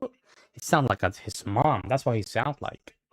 Respond to this, Andrew. Okay, let me respond to this. Bro. It actually doesn't matter to me necessarily if she had sex before. That's not what I asked you. I said, do you want your woman to have been previously fucked by other men so she doesn't know what she's missing out on? And you said, yeah. Sure. So here's the thing. And here's why I did this to you. It's just not that important. Here's why I did this to you. It's just not that important to me, because you're a clip chimp. Like, what's your channel? And you're a clip chimp. Right? Oh, you ain't never living that clip down. I don't never living that clip down. I don't think there is a universal here. I don't think, for example, let me say this. Universal? Hold on. I asked you. Wait. I guess you would be holding all else equal, right? Are you holding all else equal? So someone who had a lot of sexual experiences don't run away for someone from who it. never. No, I am, because I think this is irrelevant. I think this is a relevant distinction, Andrew. If there is someone who had a lot of sex and they are identical in every other character trait and quality, and someone who didn't, that woman is probably going to know what she wants sexually, and that's great. Okay. Because then she knows what she likes, and that's good. And you would prefer that kind of woman? Yeah. Okay. Okay. I would. All right. Okay. Oh my Fair God. So when it comes to there you go, guys. I guess. There we go. I guess that's crazy, man. He's okay with that. I just can't believe it, man. I just can't believe that he's okay with that. Like, that's not even unless he's into that. Maybe you can say, you know what, he's into that. Probably, that's okay. Damn. doing in society then, right? Women who have a lot of sex, they have a lot more experiences to really know what they want. Certain women, yes. Hold on, because some women might not want that, Andrew. But how would they know if they haven't done it? They don't have the experience. I actually do think it's probably good for people to have sex before they get married, because then you get into a marriage and the sex is terrible, and then it can Then why be are there terrible. Well, how do you know whether or not the sex is good unless you try it? Like, it's like trying marijuana, right? You never tried before. How do you know if it's good or bad if you never tried it? But the point is you don't need to try it, right? Because it doesn't concern you. Or it's not good for you, either or. So he's making the argument that how do you know if you have good sex? Oh, well, unless you're having a lot of sex and you're having bad sex, that's the only time that you can even say you're having bad sex. If you're having sex, right, and your sex is very normal, that's all you need, man. All you need. And the more freaky you get in the bed, the worse it's in the long run, because then it's gonna require high dopamine to just satisfy your sex. Satisfaction rate's so high, bro. There can be high satisfaction rates. No, for there certain mostly women. is. Yes, correct. Yes. Correct. I'm not saying there's not, but Yeah. I'm saying that for individual people, I think it's probably best to have some experience. That doesn't mean that every single think girl so. should have sex with as many men as she can. Well, but you Because would it- admit that if a woman's had sex with 1,000 guys, No. that chick really probably knows exactly what she wants. She probably knows what she wants, Yeah. but also That's a lot of experience. Wait a second. You You're wouldn't want correct. to keep her away You're from correct. that, right? No, Andrew. Let me ask you this. Would No, you have but- sex with a woman? Would you be with a woman, marry a woman who had sex with 2,000 men because she knows what she wants? Now she can compare you against 2,000 men. I wouldn't want to marry someone who's a porn star because that's just not that's not aligned with my lifestyle. I want someone with the same interests and who's interested in the same career field as me. What? So I want to marry someone. So if they within could be that a same porn thing. star and interested in your career No, field, wait, no. bro? I would want them to be interested in that field and working in that field because I want someone who's comparable in that way. Because I don't want to. Why do they have to work in the field you're in to be interested? I think, but that's something that I value. I value someone who's interested in the same things I am and pursues that as a career. So you would never marry a woman who's not in the same occupation as you? Not exact occupation, but same domain of thing. For example, I wouldn't want to marry someone who's a grocery store clerk if I'm a lawyer. I don't want that power. I don't want that power differential. I want us to be Power even. differential? I think so, a little bit. I don't want someone to be entirely dependent on me and my income. Well, what do you mean a power differential? Do you think? I think there can be in terms of income. If one person's making a lot more money than the other person, I think then there can be a power differential if someone gets into a relationship and doesn't have the ability to get out of that relationship because they're financially tied to that person. And I would never want someone to be financially tied to me. I see. That's what I'm saying. I see. So Right, that's very unattractive for a female. If a female hear what you're saying, man, it's very unattractive because females they want to see a male as their leader naturally. Not all, but most. If you're talking like that, man, that's resentment. They're building that resentment on you. should get married. But you're not That's leading. not what I'm saying. I think men should marry women who are on their level. No. No, I think men should marry women who are on their I don't level. think you realize what you just said. No, The divorce initiators, Mm-hmm. you would agree, are mostly women, right? I think so. Yes. Yeah. Do you think that when women initiate these divorces that they just do it out of pocket, or do you think there was a big buildup? They thought about it for a long time. I would venture to say the second, but I'm sure you're going to say it's not. No. It is, right? Okay. They think about it for a long time. However, if they're the ones who are springing the divorce on the husband, right? He hasn't thought about the divorce for a long time, has he? I don't think that's necessarily the case. It is- could be. it is the case. Wait a second. Is there data to show that Yes, men who here's get what the data- men get blindsided by the divorce? And here's what the data shows, right? The women initiate it, and the men don't want it. They don't want the divorce. Okay. Women want the divorce. They don't want it. Right? Yeah, Not that's- the men. So they've been thinking about the divorce for a while, right? So the thing is that if they can just go and get divorced whenever it is that they want, they can just literally go and file paperwork, right? And the man's not prepared for it. They have an exit strategy. They're prepared. They've been thinking about it for a long time. Man, not right. Man, hang on. Man hasn't. Then that man married the wrong woman. So men That would be. man Hang married the on, wrong bro. woman. So the financial dependency aspect here, right? That- The man is also financially dependent that his wife's not going to divorce him, right? I think that. Right? that Hang on. man- Right? Hold on. Answer my fucking question and then respond to it. I don't understand your question. Are they partially financially dependent? Every on, married couple's dependent on Dependent- you. yeah, Yes, they're- every they're- one of them. they're So if she partially blindsides dependent. him with a divorce, right, then what happens here is when you make the case, financial dependency, there's financial dependency, and that leads to power dynamics, then that would mean women actually have the power dynamic interest here. Because if they can initiate divorce whenever they want and So can men. devastate a man financially, So can yeah, so but can men men. aren't. Okay, Men but aren't. they can't. But they descriptively aren't. Then why aren't they? Because they want to stay married. They don't. Because they understand the importance of the nuclear family. And also, you have to understand, men they don't have the same options of mating strategy that female have. A man, to get a woman, he had to bring something to the table to even create that attraction. To females, in the case of the females, it's not even that close. Females have different mating strategies, and they tend to be in the realm of having more possibilities compared to their male counterpart. They're not looking for an exit strategy. Women are plotting an exit strategy, so men get blindsided with this, bro. I think that women who blindside someone with a divorce, and it's not a conversation of I'm not happy with this. I'm not happy. You're not, meeting X, Y, or Z needs. I feel like you're not communicating with me. Maybe there's infidelity involved. Yeah. Then I think that if she doesn't talk about any of that, and then just suddenly no, she can talk about all of that, but it's still blind. Here's the thing. Here's the problem with this, right? Is like you seem to want to take human nature out of the human aspect here. If you know that you're going to leave your significant other, right? Are you going to try to leverage it so that they have the best chance for custody and they have the best chance for financial security? Or are you going to leverage things the best possible way for yourself? No, actually, the first one. And that's what my dad did in the divorce from my stepmom. Your dad, yes. I think it was a really rational, reasonable man. Yes. I think it was a very good thing of him to do. He didn't leave my stepmom completely that was awful tarnished. Good of him. But do you agree with me that within human nature, if you know that you're going to exit, you know that you're leaving, right? Just like with a job, aren't you going to try to make job is different. Aren't you going to try to make the best conditionals possible for the exit? So that you're as financially set as possible. Putting in your 2 weeks is not the same thing as signing divorce it's not putting papers. in 2 weeks. Here's what you do when you change a job. You don't put in your 2 weeks. Whatever, you quit. You've I don't already care. arranged a job for 6 fucking months before you ever put in your 2 weeks. It's still not the same because you don't have it's not. You don't have obligations to that individual who you're working for in terms of emotional yes, security. Of course you have obligations to them. You can quit a job. Yeah, I know, but you still you can quit a marriage, but you still made a fucking agreement like you did with your job.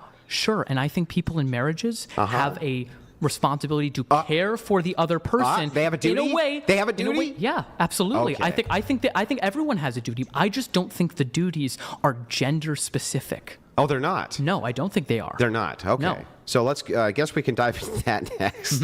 This is fucking hilarious. So let's dive into the idea of gender itself. Okay. Okay. How many would you say there are? An infinite number? I don't know, man. I don't know. I have no clue. Man, come on, bro. Come on. What do you mean? What do you mean you don't know? What do you mean you don't know? Like, come on, man. I don't care. 2 gender, 2 sexes in my book. I don't want to hear anything else. I don't want to hear anything regarding gender is just a social construct. Doesn't matter. For me, gender is just correlated with the sex. That's it. You have no clue how many there are? No. How many names are there in the world, Andrew? Do you consider every name a gender? No, but I think they're a relevant category of identification. So, yeah. Well, okay. They're the same relevant category of identification. Do you understand like a label versus a descriptor? Sure, but I think I think there's a lot of overlap between the two. No, there's not really a lot of overlap between the two. An empty label is my name is Andrew. Do you agree with me? My name is Andrew? Sure. Okay. Do you agree with me that there could be many Andrews sitting at the table with me right now? Sure. So Andrew doesn't describe anything about me. It's a label, right? There are certain connotations with it. For example, I would assume that you're a man. I would assume that that's largely an American Andrew name. doesn't determine that. But it's associated with it. No, it's not even associated with it. So let's take something like Andy. Take something like Andy then. Yeah, then we wouldn't know. Okay, so it's just an empty label, right? Empty is weird. Yeah, okay. Yeah, it's just an empty label. So, but if I were to say man or male, that is a descriptor which is trying to point at something specific. It's not an empty label, yeah? Yeah. So what is a man and what is a woman? Start with what a woman is. Sure. So I think largely, and I claim this was my debate with Jim Bob, and I'll claim it with you. I'm not super well versed in gender ideology or things of that nature. So I don't have comprehensive definitions or sets of necessary and sufficient conditions that must be met in order for someone to be in one category. So if we're talking about, for example... this sounds all like NPC talking points, man. The question was regarding the gender. Do you believe there's 2 genders, yes or no? If you don't believe there's the 2 genders, just say why, man. And forget all this empty kind of arguments. These are a bunch of empty arguments that have no meanings when it comes down to questions like this. woman and man, there are biological definitions of this thing. If you look in the dictionary, this is the reason why there's multiple definitions. So what's for a woman, words. dude? Okay, so I think a biological definition could be something like an adult human female. Okay. But I do think can be social definitions of woman, of someone who has a desire to be in accordance with a particular set of social and cultural norms that are typically associated with the female sex. Okay, so if a person did not have those norms but identified themselves as a woman, would you call them that? So what did I just say Answer before? my question. No, but what did I say before? You're said, asking a question that shows that you didn't listen to what I said before. Okay. In fact, I'll steelman it just to make sure that I got it correct. You think that there are scientific definitions which we can associate to male and female. Correct. You gave an example. The example for female was adult human, or I'm sorry, for woman, adult human female from the scientific end. You agree with that portion so far? Yeah, but that's, okay. you did miss something at the beginning. Then when we go into gender, you say what gender is it's a series of traits and cultural and social, like social norms in which we would attribute to somebody, which would then make them either woman or man. So first, you missed the first part that I said, which I said that I don't think there is a comprehensive set of necessary and sufficient conditions that can be given for man or woman. There's going to be things that lie outside of there, and it's really hard to define. Actually, that's perfect. Can we stop that? Really hard to Can define. we stop right there? Okay. Since you're confused as to how many necessary conditions there would be, then it would be just a descriptor or a self-ID, right? No, not necessarily. Then what else would it be? I'm not sure. I think you're not sure. No, but Andrew, you're not sure, bro. What else would it be besides a self-ID? Besides self-ID, other people recognizing it. If people don't recognize other people are recognizing it based on the scientific definition. Some people aren't. They conflate it with the scientific definition. Some people are also with social, though. But do you know someone's chromosomes when they walk down the street? Would you call Brian, if Brian looked exactly like he looks right this second, but said that he's a woman, right? Hey, you wanted to use she, her pronouns? I don't really give a shit. Yeah, you would agree that he is then. This is crazy. Right? Sure. Okay, so then a woman would have to be anybody who identifies as a woman. Well, no, because that would be a circular definition. So then tell me what it is then. If you agree that Brian can be a woman right now by saying he is. I think he can be a woman in the social sense of it, but I don't think he can be a woman How in can the he sense be a of the woman in the biological. social sense of it? Because there's not a set of necessary and sufficient conditions. Then it that would just can be given. self-ID. Just because there's ambiguity around boundaries doesn't mean the categories don't exist. Oh, no. So hang on. I agree, unless we have a category to point to, which we do. So we have a category, man, woman, which points to male, female. Okay. Right? So those categories do exist. When we're talking about ambiguity here, you're creating the ambiguity by just failing to admit that you just believe it's a self-ID. I don't necessarily think it is a Then self-ID. tell me what it is. I think it's a combination of someone identifying as and them being recognized by other people in the society. So if Brian said he was a woman right now, full honesty right now, I don't really think I would think he was a woman. You would think he was. No, I wouldn't think he was. You a woman wouldn't think he was. Because I think most people wouldn't recognize him as such. And I do think that if most people in a society don't recognize someone as a woman, even if they identify as a woman, then yeah, we're getting somewhere here, guys. I think at least he considered on that, on that, right? That he probably would admit that even though if Brian said that he was a woman, he would not believe it. A lot of functional purposes, they aren't treated as a woman, and they aren't. So even if their self-ID is that way, it's not going to match up to the treatment that they're going to have. I see. So you wouldn't believe Brian if he said he was a woman? Right now? No, probably not. Probably not. I might use she, her pronouns if Brian wanted to use that information. Would you treat Brian like a woman? I don't think there's a proper way to treat a man or treat a woman. So I would treat Brian like a human being the same way I would treat men and treat women. That is crazy. Okay. I'm telling you guys, the worst, not the worst, but the biggest enemy that currently the Western world has, beside white liberals, females, right, is the weak lefty progressive feminist man.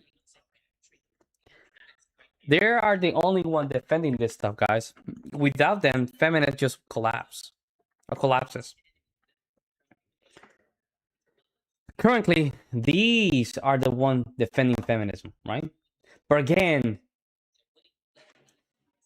because they are smart people, don't get me wrong, they're very smart. He's a smart guy. Oliver's a smart guy. They can just play the circular argument and just even cater to a lot of these bad ideas. And therefore, what happened is, it's another obstacle to the longer goal, which is just eradicate the movement. That's my opinion, guys. Use his pronouns. Sure. Okay. And you would use those pronouns as a matter of respect that Yeah. He said he's a woman. Well, yeah, I just don't want to be an asshole. Like, I don't. Okay. I don't. That's just being a jerk. I think intentionally misgendering someone, like, I don't. Because it's kind of. I'm really just not really kind of satisfied here. I'm sorry. I want to be so that we can move into the proper gender roles for society. Okay. But if we can't really nail down what a woman is, I'm not sure how we're supposed to nail down how men and women are supposed to function with each other in intersexual dynamics, or how they're supposed to interact with each other in social dynamics. I'm not really sure that we can even get to that part unless we nail down what even a man and a woman is. Correct. So, I mean, we've nailed it down largely biologically, no, but I think we haven't. Well, we haven't nailed down what your definition of these things are. I don't see. Here's the thing: is you're going to rigidly categorize men and women into male and female, and then say that certain gender roles follow from that. They do. I'm basically saying that I don't think those gender roles. Yeah, that's follow great, but you won't nail down what a man and a woman even is. Because I don't think you can give a comprehensive. Well, then how can you make social prescriptions for what they ought or ought not do? What's a chair? What's a chair? This is interesting, right? What is a chair? A chair, just like sports team, you could use that same analogy. This is one of the it's the same thing. Okay. I'm explaining it, right? And I'll answer the question. I'll give you the descriptor of what a chair is. Okay. Right? My proprietary definition of a chair is that it's a thing you sit on that has like 4 standing legs and a cushion and things like this, right? They have a beanbag chair. But but here's what's interesting, right, about this. I'm trying to point to something. Correct. Just like with sports teams, if I say there's a sports team, right, or a sports fan, sports fan. To be honest, it's very hard to define a chair, right, when you think about it. I know for a fact that right now I'm sitting on a chair. And that chair has handles and like a platform where I can sit and something where I kind of recline myself, right? But then you can say that a rock is a chair. I bet it's a chair at that point. But you can say, no, well, a chair it have 4 legs. But then you say, what about a stool? That's a chair. It doesn't have 4 legs. You see what I'm saying? Even though we can see a chair, we can point at it. When we try to define it, we will find that it's very hard to just get the real definition of things. Isn't that fascinating? You could say, what is a sports fan, right? Is it just an empty label? Nah, it's really not. You would assume that there's things that come with it. Like, I don't think they're empty labels. Hang on. Like, you would assume for a second that they support the team, they support this, they support that, right? When I give a definition of a chair, while it is true that there can be a very comprehensive, descriptive definition of a chair, I'm actually not wrong about my definition of chair. And you're not wrong about your definition of chair either when you say beanbag chair, right? Because we're still trying to point to the same idea of what a chair is. In this case, we're not pointing to the same idea of what a woman or a man is. Sure, I don't necessarily think so. And I think that the social definition, there are a lot of people who ascribe to that. And when people think of woman and think of man, they do think of traditional woman and traditional man. They think of pussies and dicks, dude. I don't necessarily think so, dude. Yeah, I think when you would make an association of man versus woman, right?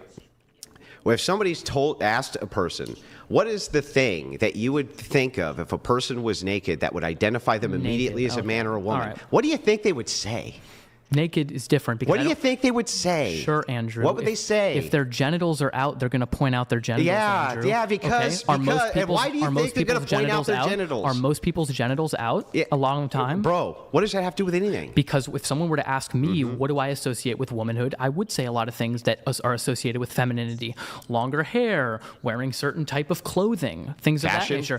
Fashion? To me, that's... Fashion? Wait, longer hair? Hold on.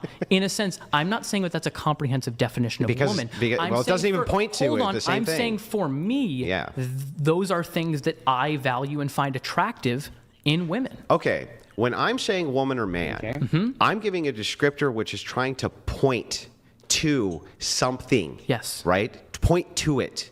You're trying to say that there's 2 categories. That man and woman is not just a biological categorization, but there's a social categorization. And they do adhere to largely their social roles. But when you say that it's not a comprehensive social categorization, right? What else could it be besides self-ID? What else could it be? I don't think it has to be one or the other, Andrew. There's ambiguity in definitions. Like, if someone says I'm a woman and like if people say they're not, like what? Well, first of all, there's not ambiguity in all definitions. Then, but then we're butting heads. But secondly, definitions also operate. They have defining ends. They have defining ends. What is the defining end? What are the things which are the undercurrent of the definition that they're pointing to? They're saying like a chair, right? You might have like little things under the definition of a chair that point to things you sit on, right? Things that you relax on, things like this. Yes. That's what's doing all the heavy lifting for the word. Yes. What's doing all the heavy lifting for the word man and woman? What is it? I think it can be and is social roles. No, it's sex. It's 100% sex doing the heavy lifting for man and woman, dude. Give me a break. I don't necessarily think they so. Demonstrated. All of the definitions, all of the things which support the definitions of man and woman, all of them are pointing to sex. Literally all of them. Okay. Like basically every one of them. Sure. If you think reproduction, right? If you even woman, even with this? when it comes to woman, right? Okay. Adult human female. If you look up the definition of female, especially human female, it says like a member of the human race which is associated with reproduction, right? Okay. It's literally utilizing the reproductive categorization of genitalia, right? Well, there's genitalia. I mean, there's a difference between the reproductive. How do they get pregnant, bro? Difference between the reproductive system How do and they genitalia. get pregnant? I'm not saying it doesn't involve genitalia. Of course it does. All of it is being held up by sex. All of it, dude. Okay. If someone doesn't have the internal reproductive organs, but has... How we got to this? How did we get here, man? Where we don't even know what a woman is. Isn't that funny? We know what a man is. We know what a man is. But how we get to this position where we don't even know what a woman is, man? We don't know what a woman is. Crazy. As a vagina, do you think they're a woman? Of course. And I can even dive into that too. So the monolithic argument for gender is my favorite one. I wouldn't say that a man who was castrated, right, through no fault of his own, he was in a terrific accident, and the genitals were ripped off. Of course, he's still a man, but here's why. Because people only develop around two pathways. That's it. There's no third sex. There's never going to be a third sex. Nobody alive has ever been able to impregnate themselves, not even chimeras. Sure. Because of that, there's only two reproductive pathways available, period. You're still a woman. Even if you don't have a uterus, your reproductive pathway was still developed to that of a woman, to that of a female. But it didn't develop. It did develop. Well, a lot of these people who have this condition, complete androgen insensitivity syndrome, are those who have XY chromosomes and develop along a male pathway. No, they develop that. Even if you have XXY, right? Or there are actually men who just have XX, but their reproductive pathway can only be one of two. They can only develop along two reproductive pathways, period, regardless of chromosomes. And that's every human being who exists. Even ones who have the nature of their, the nature of them is ambiguous, right? The ambiguity around genitalia and things like this are ambiguous. They still can only go down one phenotypical pathway, period. Okay. And genotypical. Sure. So if sex is doing all of the heavy lifting, I think that it is fine for us to point at man and woman and say a man, right, is someone who developed along the reproductive pathway for the production of small gametes, and woman for ova. Sure. It doesn't require they have a uterus. Yeah, they still develop down that pathway, right? Sure, and that absolutely is a biological definition. But we use those words in other ways, right? No, we don't. We don't. When we say well, then how come we can say a woman is manly and the sentence makes sense? Because we're pointing to masculine or feminine virtues. Agreed. So virtues. But we use those terms to refer to social phenomena, right? Well, no, manly, not always. And actually, most of the time, right, when you're doing that, there is times when this is done. I agree with you, where you're like, oh, that chick is, or you're nagging me like a woman. Yeah. Right. How many people in the comments right now do you think are calling me a woman? But the whole point of that, right, is to say that like you're weaker than me or this or that. You're still actually associating this with the sex.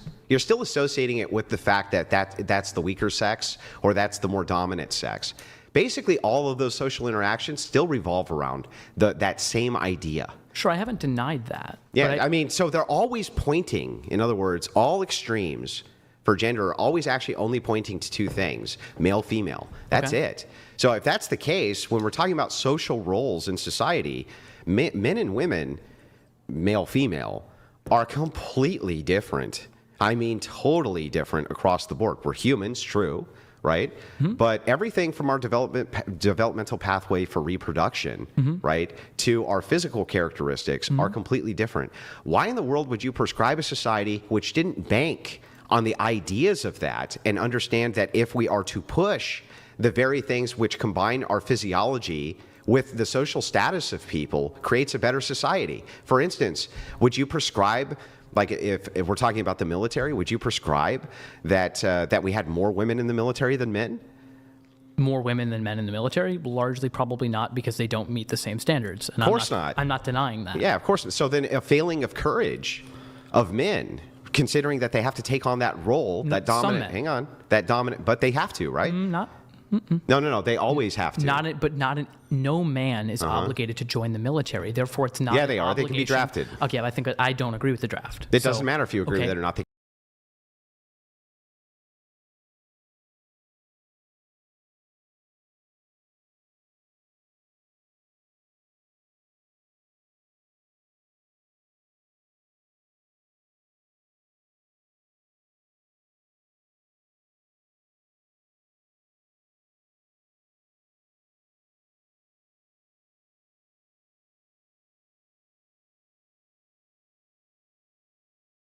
Can descriptively be drafted and women can't.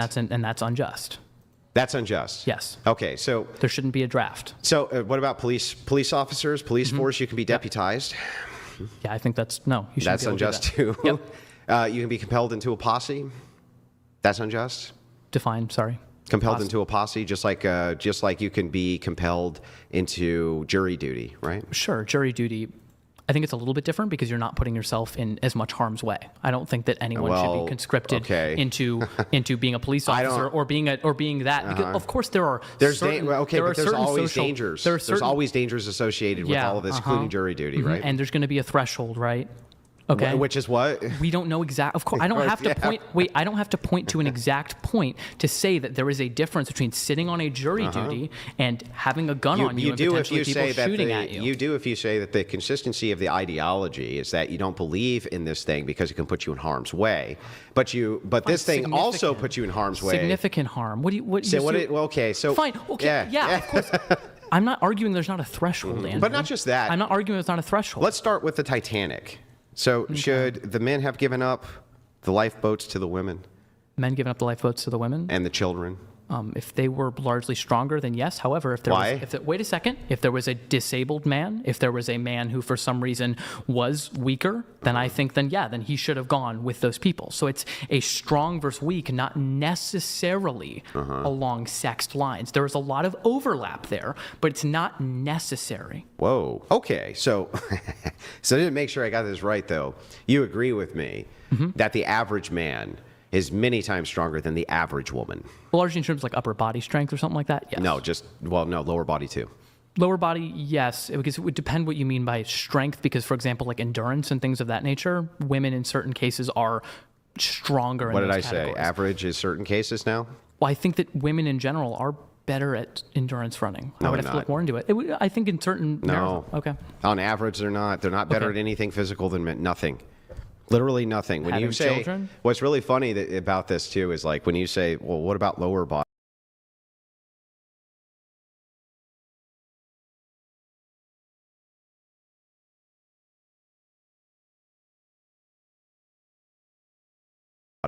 It is true that proportionally women have stronger lower bodies than men, right? For women. Proportionally, that's true. Men still have much stronger lower bodies than women. Of course, it's just that proportional to the size of men versus women. I'm not arguing that women are physically stronger. Yeah. So then, if that's the case, aren't you creating a bias in society by saying that the strong, right, should be necessarily like giving up their spots for the weak, when you agree with me that on average, men are going to be much stronger than on average women? I don't think it's a bias. I think it's people who have certain advantages should use those advantages to help those who are less well off. Okay. That would be an example so of courage, right? How would that not disproportionately affect men? It would disproportionately affect men. I'm not saying it So you're okay. That's not now, bro, come on. How the fuck is that misandrous? Okay, so why should they do that? Why should they do that? Yeah. I already said because people should protect those who are weaker than them. Once again, claim that I'm stipulating. If you disagree and don't think those who are stronger should use that to protect those who are less strong, then I guess this doesn't follow. But I think that's a pretty strong intuition that most people hold. Let's make sure that you hold this intuition then, okay? Yeah. So would you consider like a 13-year-old boy to be a child? Yes. Okay. Do you agree with me that 13-year-old boys can be about as strong as an average woman? Sure. I would depend. I'm not sure. So should 13-year-old boys give up their seats on the lifeboat for women? Maybe it's a case-by-case dependent basis. I think you should try to save women and children. Because should the 13-year-old give up their spot in the lifeboat for a 70-year-old woman? No, because I think there's a longer lifespan. Wait, Andrew, this is what you did. Yeah, here we go. We know this.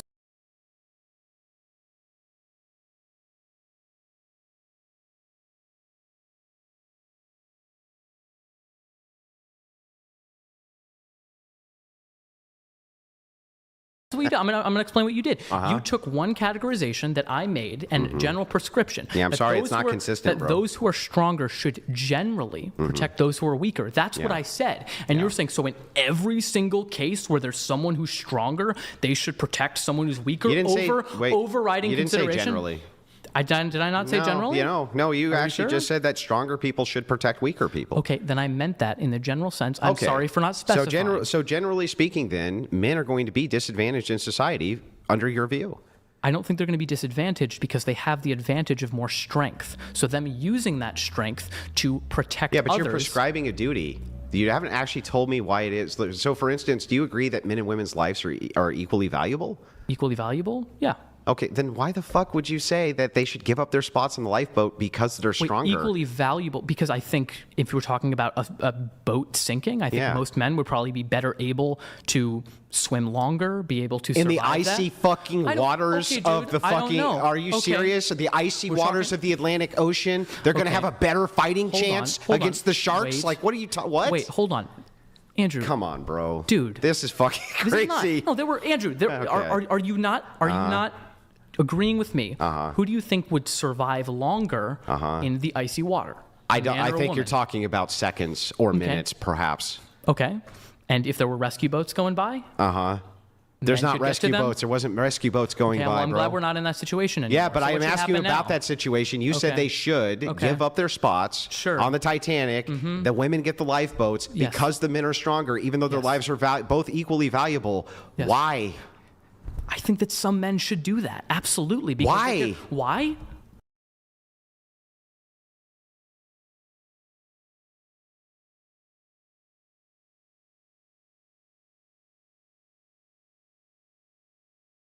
Because you should want to protect those who are weaker than you. Why though? Why though? If it's just a matter of you saying because you're stronger, then you switch. What you're doing is switching your case use here, which is fucking. It's equivocation. It's pissing me off because it's not even genuine.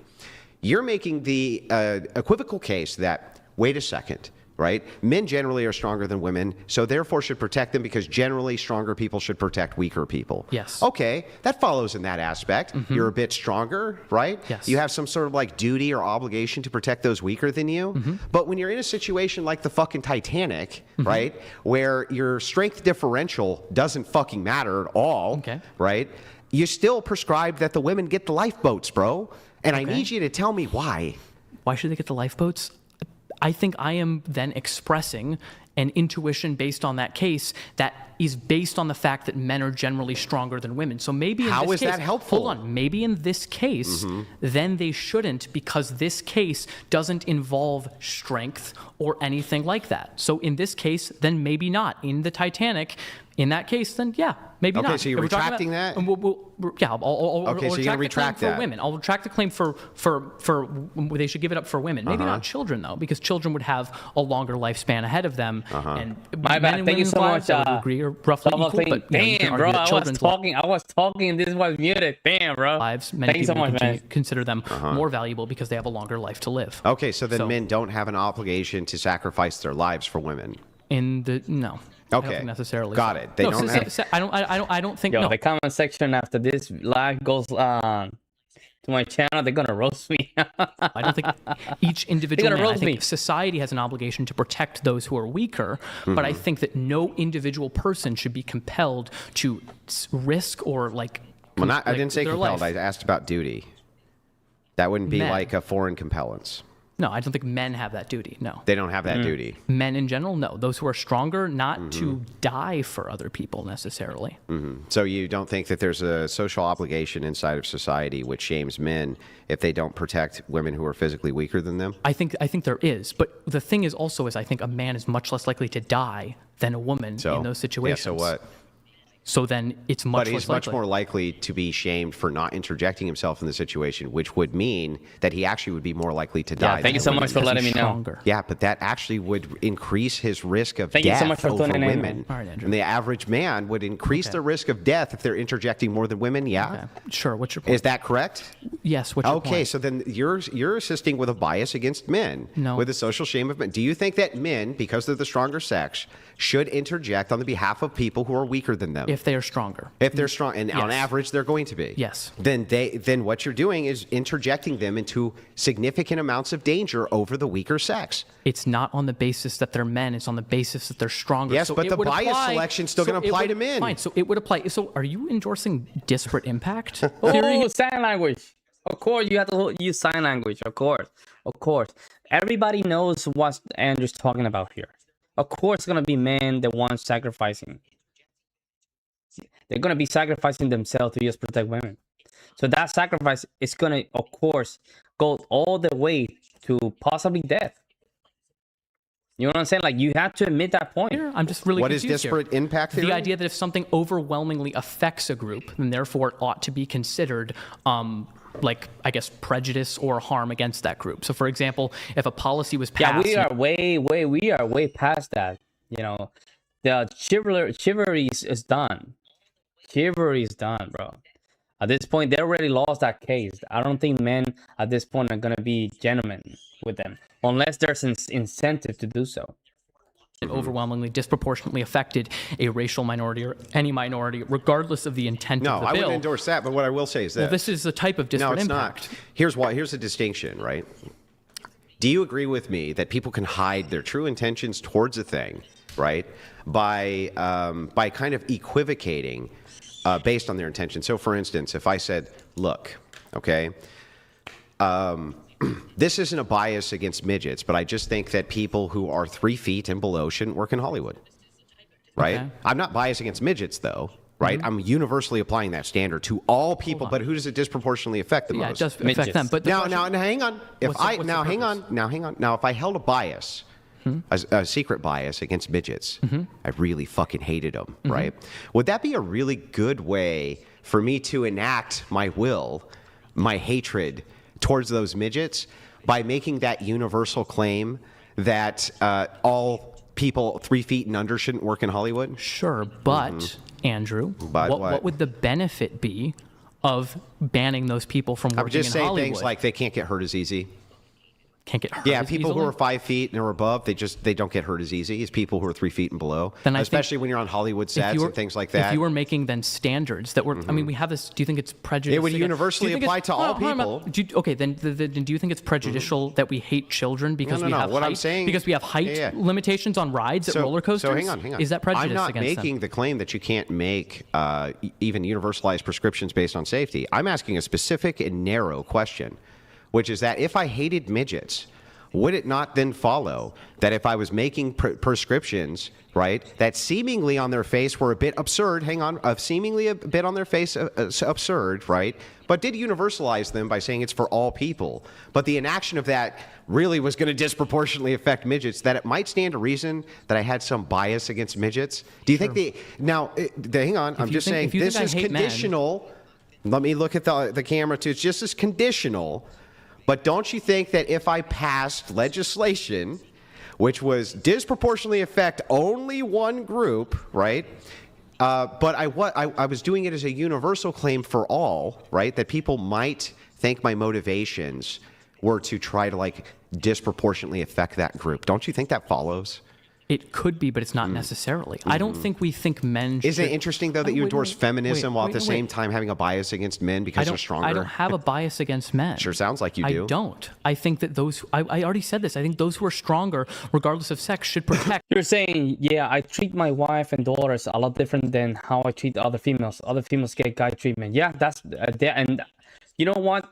Lee Dova King, I think you have a great point, and for now it should be like this.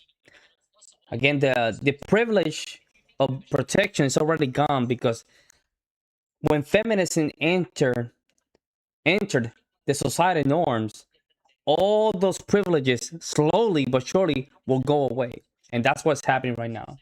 The treatment is not there. The only treatment that is gonna be seen is if you have a wife and daughters. Even I'll even go beyond that. Even your mom should not even receive that treatment. I'm gonna keep it honest with y'all. Your mom should not even receive that treatment. I'm gonna be honest with you guys. Those who are weaker. Yeah, but again, here's the problem. When you claim that I'm a feminist, right, which you have, and that you're here to defend feminism, isn't it interesting that part of this, kind of like a prescription for society based around feminism is that it just so happens that men need to, of course you don't mean men, you just mean stronger people, but men have to interject and put themselves in harm's way more than women do, and you happen to be a feminist. You don't think people are going to put two and two together and think that, well, perhaps you have a bit of bias towards men? Bias towards men or biased against men? Yeah. No, I don't necessarily think that follows at all. Okay, why not? Because I don't think that it means that you hate someone if you think that because... I didn't say hate. Did I say hate fine, or bias? Fine, Andrew. I don't think that you're you biased. You can fine Andrew, I don't think that you're biased against someone or a group of people if you think because they have advantages, they should use them to the less well off. Okay. Do you think it would do you think that like taxing the wealthy is like a bias against rich people? That, I think it can be. So, but it can be, and for me, it comes from a place of jealousy as well. So that's my opinion. I never said anything about any of this being necessarily the case. Okay, so did I? Hang on. It's not necessarily. Fine. Okay. Yeah. I agree. What I said was that people can hide the motivation. And I do think, by the way, using this example of the wealthy, that oftentimes progressives do fucking hate the wealthy and blame them for problems inside of society because they think they're selfish and want to punish them. They want to punish them. Some people might do that. I'm not denying that they're going to do that. And so the thing is, like, fine. Then I am in full agreement with you that wanting to punish people is a bad reason for doing that. So what reward? Okay, so for this duty that is going to disproportionately affect men, but isn't meant to target men, just people who are stronger. What do they get out of this? What do they get out? I don't think that duties necessitate rewards. For example, I don't think we should reward people for like using their strength to benefit others. I just think that's something that you ought to do. Like, you know what I mean? It's like, you shouldn't beat your wife. It's like, I didn't beat my wife today. You should give me more money. It's like, of course not. Isn't a draft duty which necessarily benefits others based on strength? I don't agree with the draft because it's compulsory. Yeah, so is this duty, though. It's compulsory, right? People ought do it, you said? Isn't that a compulsion? Sure. 100%. I'm not, but that's a legal compulsion. I'm not saying that there shouldn't be general societal like pushes towards certain things, but I don't think it should be legally compelled in which you go to jail or are killed for not joining the draft. But yeah, absolutely. I think that if society is on the brink of collapse or something like that, those who are stronger should step up and try to defend that. And what would the equal female duty to this be? There's not an equal female duty. And I've had this before. You had the same conversation. There is not a equal female. There's not equal duty for those who would typically is there any be associated duty with that weaker. Women have at all? Yeah, I think so. Same duties that men would have in terms of kindness towards others, being respectful towards others. Those aren't duties. Wanting to lift people up. I think it is. No, it's not a duty to be kind and respectful. We've been disrespectful this whole time. Where's your kindness and duty? Wait, I think people should be... Okay, Andrew, I'm sorry that I wasn't specific enough in saying that you should be generally kind. I don't think that generally. someone... Hold on, Andrew, fine. Come on, dude. Wait. When I say people have a duty to be kind, what you interpreted that as incorrectly is you have to be kind all the time, which is not true. Okay, so you just generally think people should be kind. I think being kind in general is a good thing. Yeah, but the strong ought to protect the weak. Sure. ought. Are they always protecting the weak? No, but you think they always should. If that situation arises. Yes. So that would be always. Yes. Yeah, so that's a monolithic statement for an ought. You know what? I do have, let me just agree here with Oliver. But there's one caveat. Let's say that you do have the duty to always protect the weak. However, that means that certain rights from that weak population needs to be not diseased, I would say removed. You see what I'm saying? Let's say that those strongest in society, they do have the duty to always protect the weaker. That means that weak society does not have the duty to just have a say in society. That's my argument right there. Let me know what you guys think. But it's interesting how you move between the monolithic situation of your ought when it comes to that. But with the second we get to women, suddenly they don't have any of those monolithic oughts. That's very strange. What monolithic ought do women have? They don't, because they're not stronger than men. Like what situation? What other monolithic? Well, there's one thing they can do men can't. Sure, what is reproduce, Andrew. I yeah, know that. how come that's not a monolithic ought? Because they should not have to have children. Why? Because we can have a society where people voluntarily have children without forcing them to do so. We can increase We can have a incentives. society where men don't voluntarily assist anybody with their strength. What do you mean? We can have a society where no one voluntarily does that, but I think we can always use incentive structures to get to that. Yeah, but you said that they ought. If you agree with me that there can be a society in which men are not interceding on behalf of the weaker sex, in this case women or children, right? Why ought they do that? Why ought they do what? Why ought they do that? Protect women and children? If women have no compellence for duties for anything, they ought to do. So hold on. I don't think that you should protect other people because you think you're owed something in return. That's the biggest problem here. I don't think men should protect women because, like, oh my God, I saved you. Now you have to bear my children. I don't think that's how these things work. Nobody made that conflation that because you saved a woman, they now have to have your children. Well, you're saying, however, there's a duty. what I'm saying, I saved your life, therefore women in general have an obligation to have children. On the monolithic ought, I'm even willing to be super charitable here and say that you didn't mean every single time, but like in most cases, it is the case that men are stronger than women, and so it should intercede on their behalf, right? Sure. Right? That would be pretty charitable of me to say, right? Largely. Okay, so then if it's the case that women are the only ones who can have children, right? I want you to grant me the same charitability and say, you know what? I'm not saying that all of them ought to have children, okay?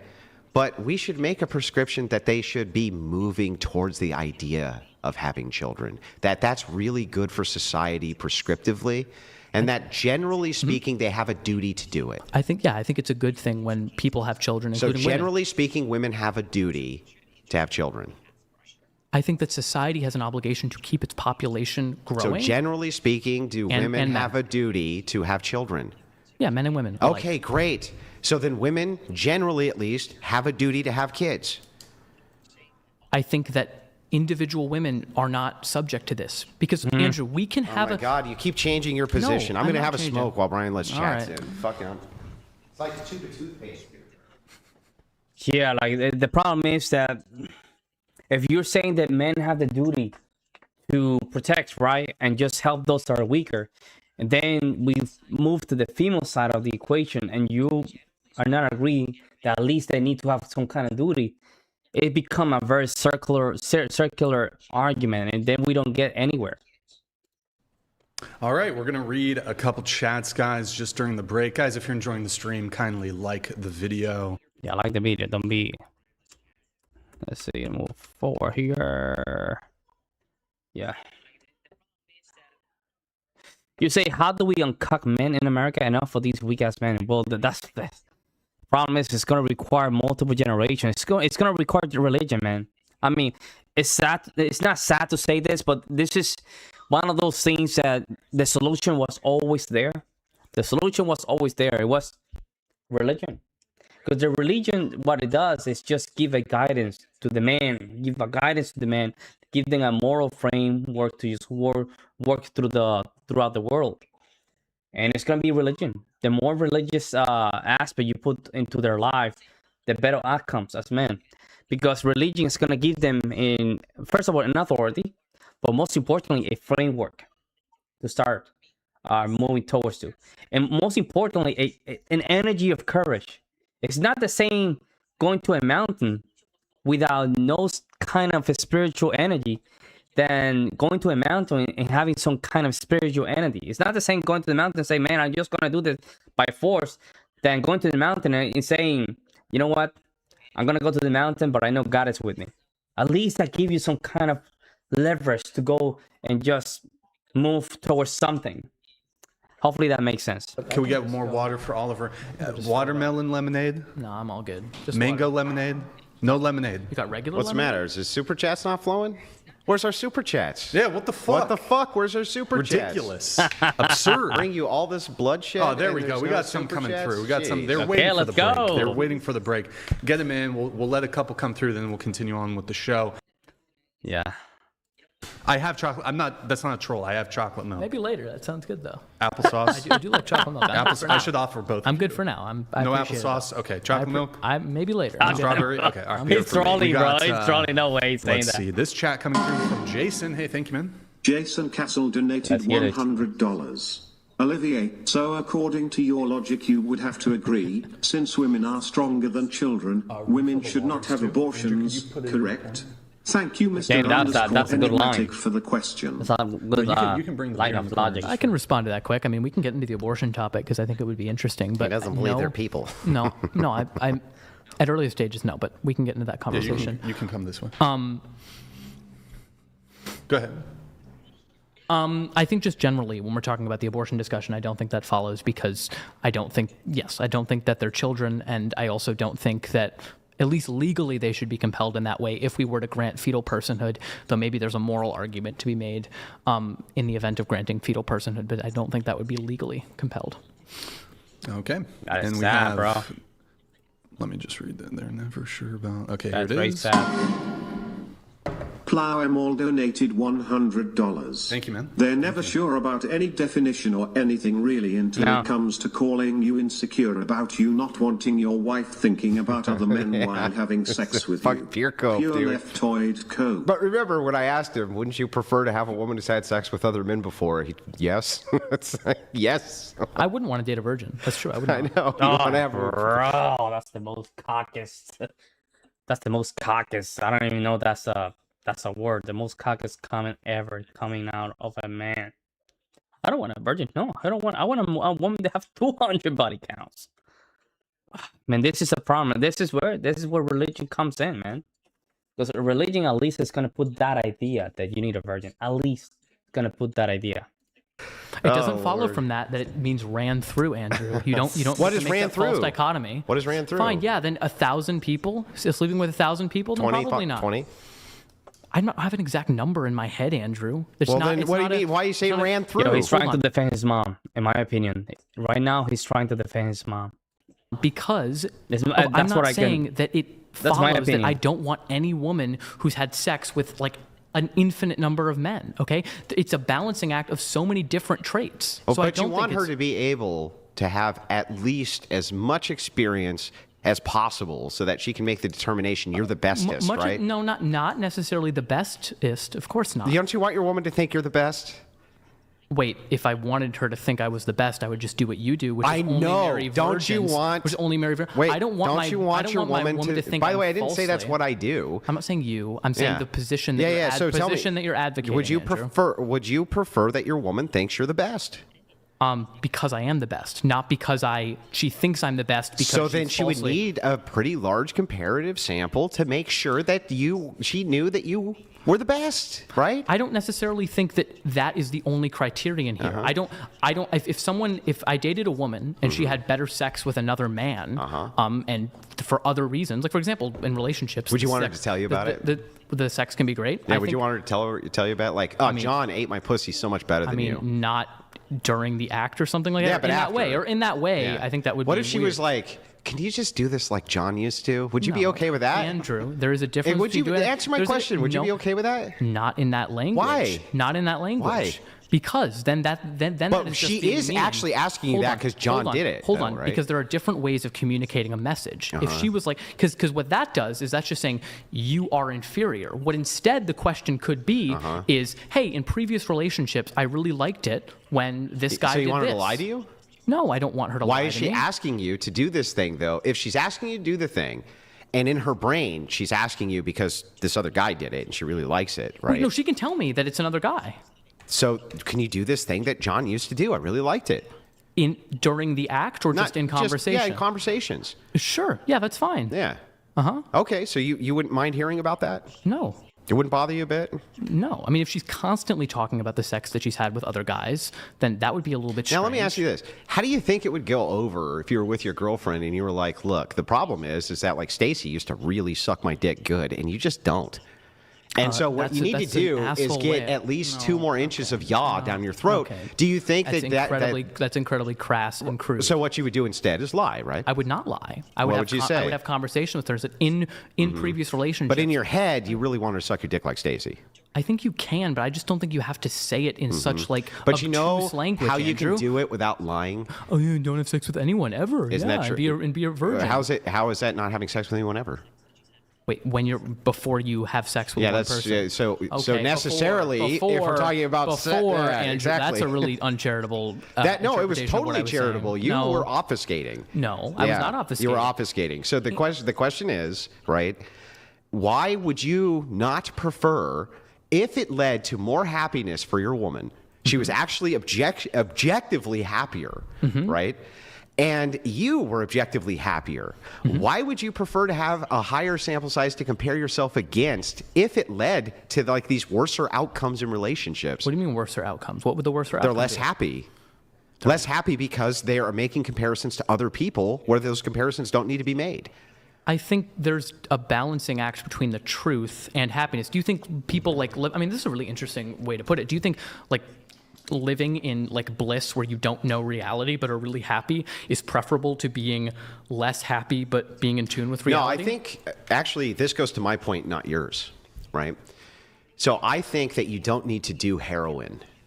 I think you don't need to do heroin to ever make a comparison, right, between like beer and heroin. I like beer. I like it a lot. Yeah. I'm going to keep drinking it. Sure. I'm not going to do heroin though. But isn't heroin But different heroin than beer? could be. Isn't heroin different than beer? But hang on. But isn't Chad different than you? It's sex, Andrew. Yeah, and sex is very different with people, isn't it? Sure, it can be. Yeah, great. So the thing is like, so I have a beer, right? Heroin could be fucking amazing. It Okay. could be fucking like the shit. So it could be black tar, like laced with some fucking insane shit. I could feel like I'm on cloud 9. The shit. But I'm not going to do it, right? Sure. And I still like beer. Yeah. Right? And I'm not going to like, why do I need to have the comparison to know what I'm missing here? So what I think is going on here with that is there are a lot of negative outcomes associated with heroin. You would say there's a lot of negative outcomes with promiscuity. Wait a second. Do you want me to let me? Do you want to let me finish what I was saying before you say that? You're going to say that the comparison is there's a lot of negative outcomes to promiscuity. Yeah. What I would say is I don't think those outcomes are necessarily related to the sex that the people are having. What I think are it's, Oh my god, this is so ignorant. This is so ignorant. That means that the prostitutes are equally so that means that prostitutes are equally sane compared to a virgin. That's the point, right? That's the point, that you can be equally, the female can be equally sane by being a prostitute or a virgin. That's the argument, guys. That's what I'm getting from you. And I might be wrong. You guys can tell me that I don't know what the hell I'm talking about. That's fine with me. But that's the argument that we're getting. I think it's a lack of communication. I think it's largely can be a lack of Then consistency. why is it that, I think it could be because you then why can are have- virgins reporting What? happier sex lives, dude? They're reporting happier sex lives. I don't, because they prefer that. Because they No, don't have because they don't have a lot of sex, guys. That's what it is. It's because they don't have a lot of sex, and the only sex that they have is with their husband. That's it. a comparison. Hold on, but you were. I'm so Bro, confused. I'm because so they have no confused. it's so simple, and it's like, do I need to compare heroin with beer to like beer to have like this ongoing long-term relationship and be very happy with beer? I never need to take heroin. Why is this? Why would you ever try another beer? Why is there necessary preconditions here, right? Well, here's the thing, right?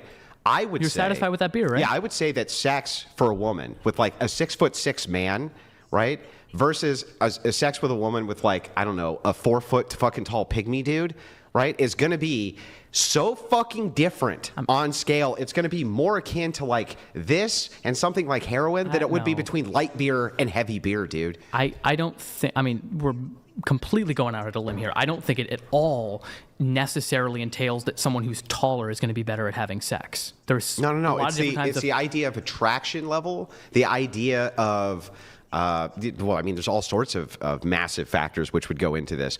So, but I do think that it is the case, right, that if you have a lesser sample size, right, you seem to be making this claim like ignorance is bliss. Ignorance is bliss with heroin, isn't it? Wait, we know the bad things. We know the bad things for promiscuity. Hold on. And this would go to the question of heroin. If there were, and people have proposed like safe injection sites for people to do it safely. If that leads to them being better off, then yes, I'm in favor of them getting the good without the bad. Don't you? And I don't think they're inherently intertwined. I just think they so often are. As a harm reductionist, and they can't be separated. So as a harm reductionist, don't you think that if we have heroin injection sites and things like this, that you're normal, like I'll give you a perfect example of this. The pro-marijuana crowd, right? Let's all smoke weed, right? They said once marijuana is legal, it's only going to be the people who were smoking it before who just won't go to jail, right? But that's not actually how it happened at all. What actually happened is after marijuana was legalized, now it's advertised fucking everywhere nonstop. Everywhere, nonstop, every ad, every corner, everything, like you see marijuana stuff everywhere. Everywhere. And it is tiresome. It's very tiresome. And tons of people who ordinarily would never have smoked marijuana are smoking it. Tons. Sure. Right? It creates a normalization, and the normalization creates the ability to have the discourse around propaganda. This is actually good. What? Right? Yeah. So, like, for instance, beer commercials. Do you think beer commercials would lead more people to drink or less? Probably more people. Probably more. That makes sense to me. It follows. Same thing with legalization of the thing. Cigarettes. It generally seems to lead to more of that behavior, not less. This is then a moderation thing, right? Well, yeah, actually, it is a moderation thing. But your moderation thing is just only one person, and I'm saying that there is a there can be no. My moderation thing is that every subsequent person you now have more experiences to compare to for negative experiences when you never needed to do it, just like with drugs.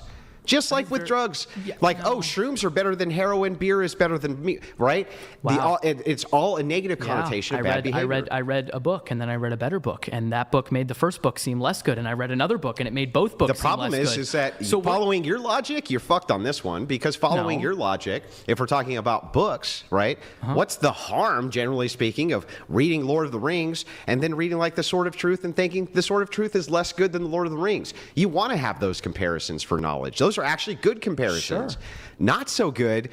Like, nobody's ever going to report their happiness level. Their general wellness level in society has decreased because they read The Lord of the Rings, and then after that, The Sisterhood of the Traveling Pants, bro. They definitely will do that with drugs, and they will definitely do that with relationships, especially interpersonal ones, because they're elongated. Relationships are elongated. I guess so. Then I'm curious for you. Do you hold the same standard for men and women, that it's bad for them to have promiscuous sex and they should wait until marriage? I definitely think that promiscuity in men is a fucking problem. Okay. 100% hold the same exact standard. But here's my caveat. It is generally less damaging overall in society if men are promiscuous than women are. Generally. And like based on... So here's generally why that is true. Now, again, you know what's crazy? I know what you're saying, right? But sadly, these ideas need to be confronted. Remember, these ideas were basically just being pushed out there without confrontation at all. So I know it's very hard to just listen to dudes like him, but these ideas need to be confronted. Not only that, it's good to just listen to those ideas, and that way you know how to handle them. Because, this is not easy. This is just pure gaslighting. No type of direction, no type of I don't know how to say this. There's no... Oh man, I'm forgetting the words now. Congruency in a lot of these ideas. But crazy enough, as crazy as they sound, these ideas are being applied in politics. and we need to confront them. Sadly, both are bad. Okay. So I will make this distinction that if there's no male promiscuity, there can't be female promiscuity. You agree with that? And same thing, if there's no female promiscuity, there's not going to be male promiscuity, right? Well, unless they were same-sex relationships, but yeah. Between men and women, dude. Okay, well, you said a general Good prescription Lord. on society, and I was putting... Fine, okay. First of all, in same-sex relationships, even when they're married, there's massive amounts of promiscuity by the numbers, right? The unfaithfulness rating for married gay men is outrageous. The amount of sex parties they have, outrageous. The amount of promiscuity is fucking outrageous. Well, first... So anyway, so there's that. Well, statistics on that, we would have to look at... The statistics aren't even questioned on that. Hold on. What do you think gets gay- reported more? Bro, what? What do you think gets reported more in terms of infidelity? I think within What do you mean? same-sex relationships, because that's It's easier with same-sex much more relationships normalized. because the sample size is so small. It's also much more normalized within those communities. There are a lot more gay men. Yeah, and that's bad though, No, right? That's don't- not good, right? I think it's bad if they're not informing their partner the same way it's bad if a heterosexual couple is not informing their couple. So wait a second. Wait a second. So you think then that if you're in like a heterosexual married relationship, if it's an open relationship, that's healthy? It can be for certain people. No, it's not healthy for basically anybody. They almost all, like 90% of them, actually, no, it's higher. It's like 95% of them fail. Open marriages, 95% fail. Open relationships, like 95% I think it 95% is. fail. Stats, It's insane. Where are It's insane. you getting the stats from, Andrew? Yeah, so these stats actually came, I think there was a combination of Pew Research, but there was, and the only reason I know this one off the top of my head, that it's 95% is because of Cuck Destiny, who, that this was quoted at him nonstop, right? And what happened with his relationship? I have no idea. I don't follow him. He was married in an open relationship, and guess what? Everyone told him, bro, it's going to fail. And guess what happened? Okay. It failed. And why did it fail? The same reason all of Okay, it. so there's no definitive, of course, whatever. Shut up, AI, Gemini. It has a 92% failure rate. Oh my God. Even a 30% is bad, but 92 is just, might as well don't even try it. Of course, man, it just, especially for the female side of things, it's obvious. If she's sleeping with multiple guys, that means that she's going to have less emotional connection with you. So she's most likely going to just have a very unhappy relationship. And then you're going to feel like a damn cuckold. So fail. It makes now, sense. not only do you have a comparative sample, right, but you can go test it. Now you can just go test it whenever you want to, right? That doesn't I agree. They're degenerate, not normal, and lazy.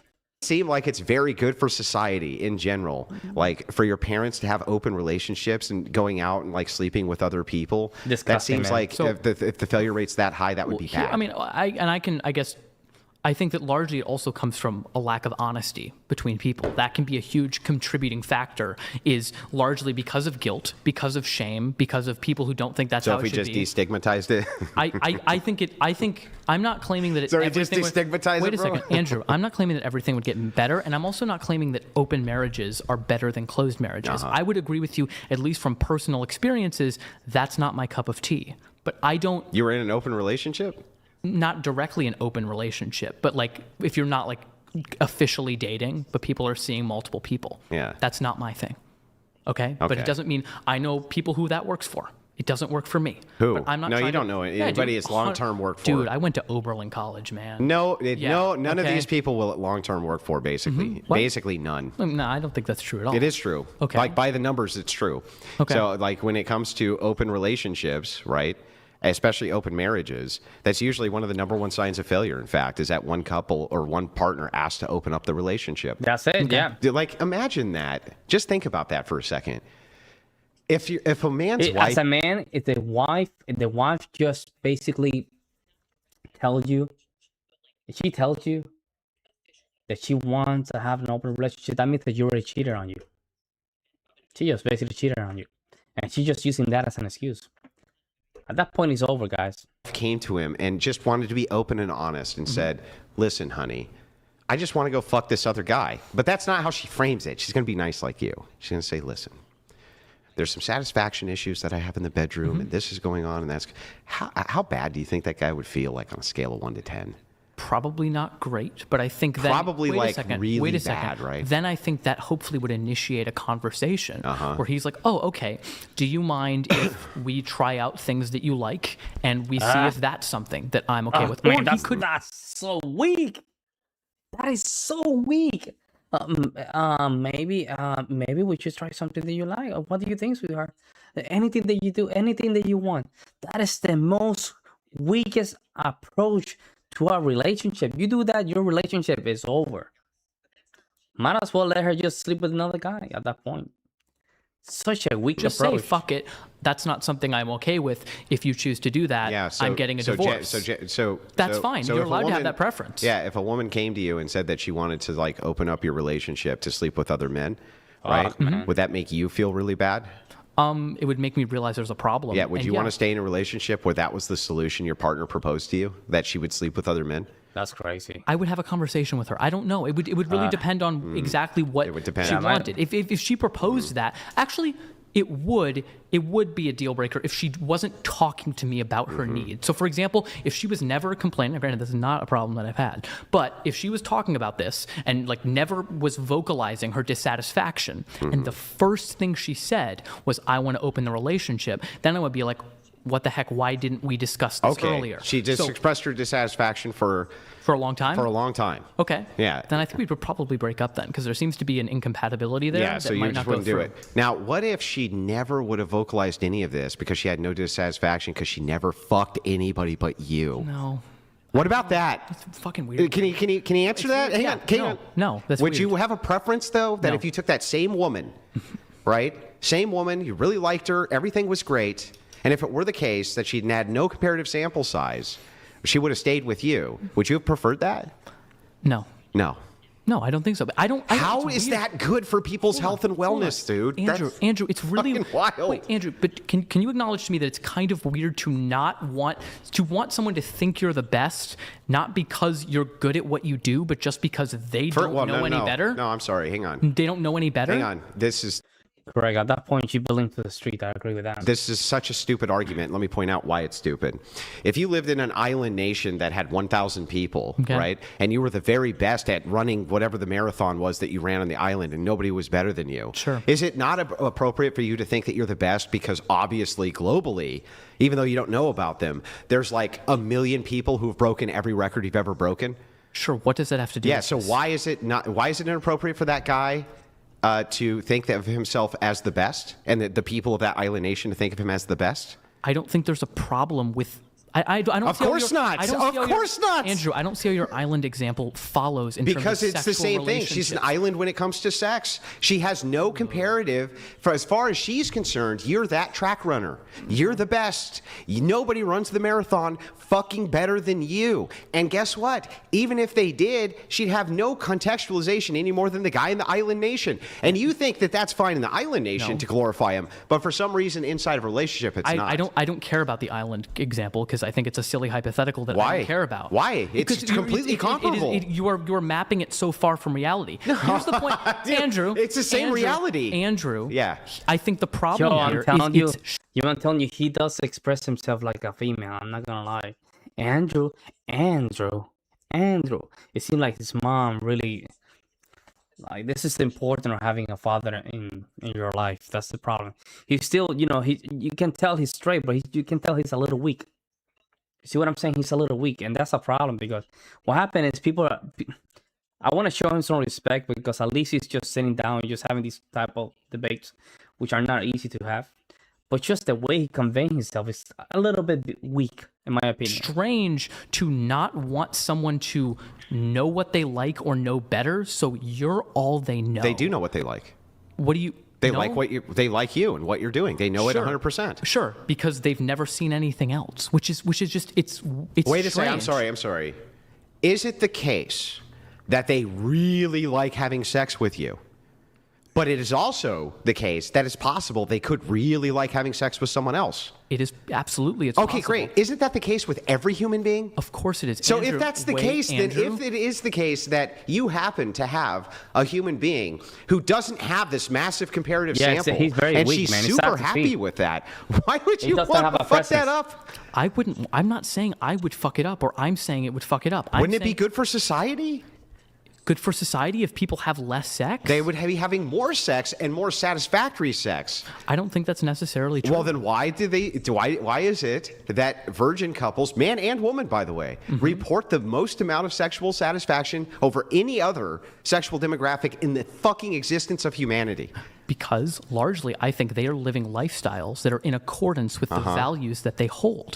If other people who did not hold those values and had different desires were forced into that type of situation, it doesn't fantastic. It doesn't That's a necessarily great point. follow. So how come it it's doesn't necessarily secularist? follow. How come it's secularist and it's Hindus and it's Christians and it's Muslims and it's everybody across all demographics? Yes. Why? And what those, would be the common and denominator? those are people who are choosing those types of relationships, or were they forced into those types of relationships? Here's the thing. If you're talking about, and I'll grant you this, if you're talking about like an arranged relationship, right?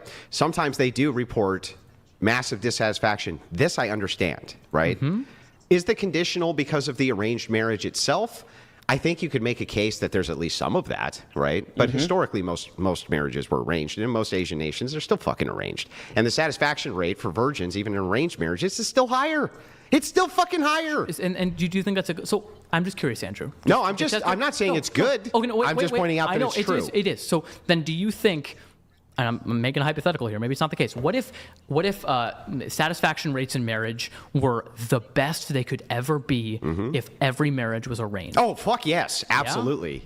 Okay, you could never crazy. make a case why that would be bad. I think so. How? Because I don't think that people should be choosing who other people's partners are. Why? If that led to the best outcomes, you would have no argument for that. So wait, then can I just make the same argument towards you about, you were talking about the whole incest and brother case? What about it?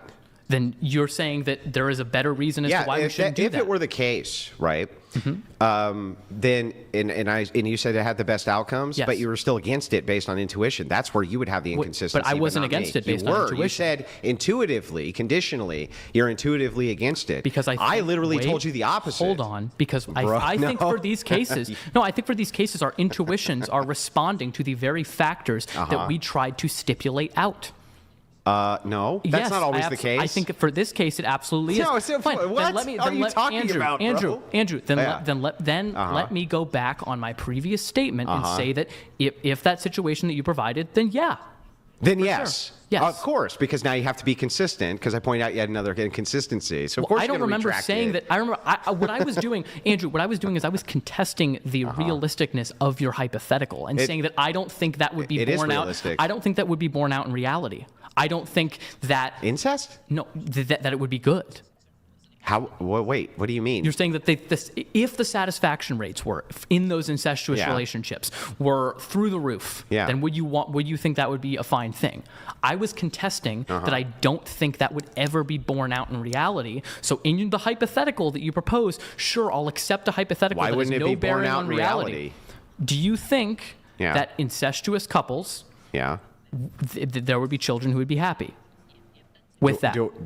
Well, I think by your metric, yes, there would be. No, well, I mean, we can look at the already presented data. Yeah, I'm gonna leave it there, bro. This is getting kind of weird. It's gonna be a first part of multiple parts of this interesting back and forward.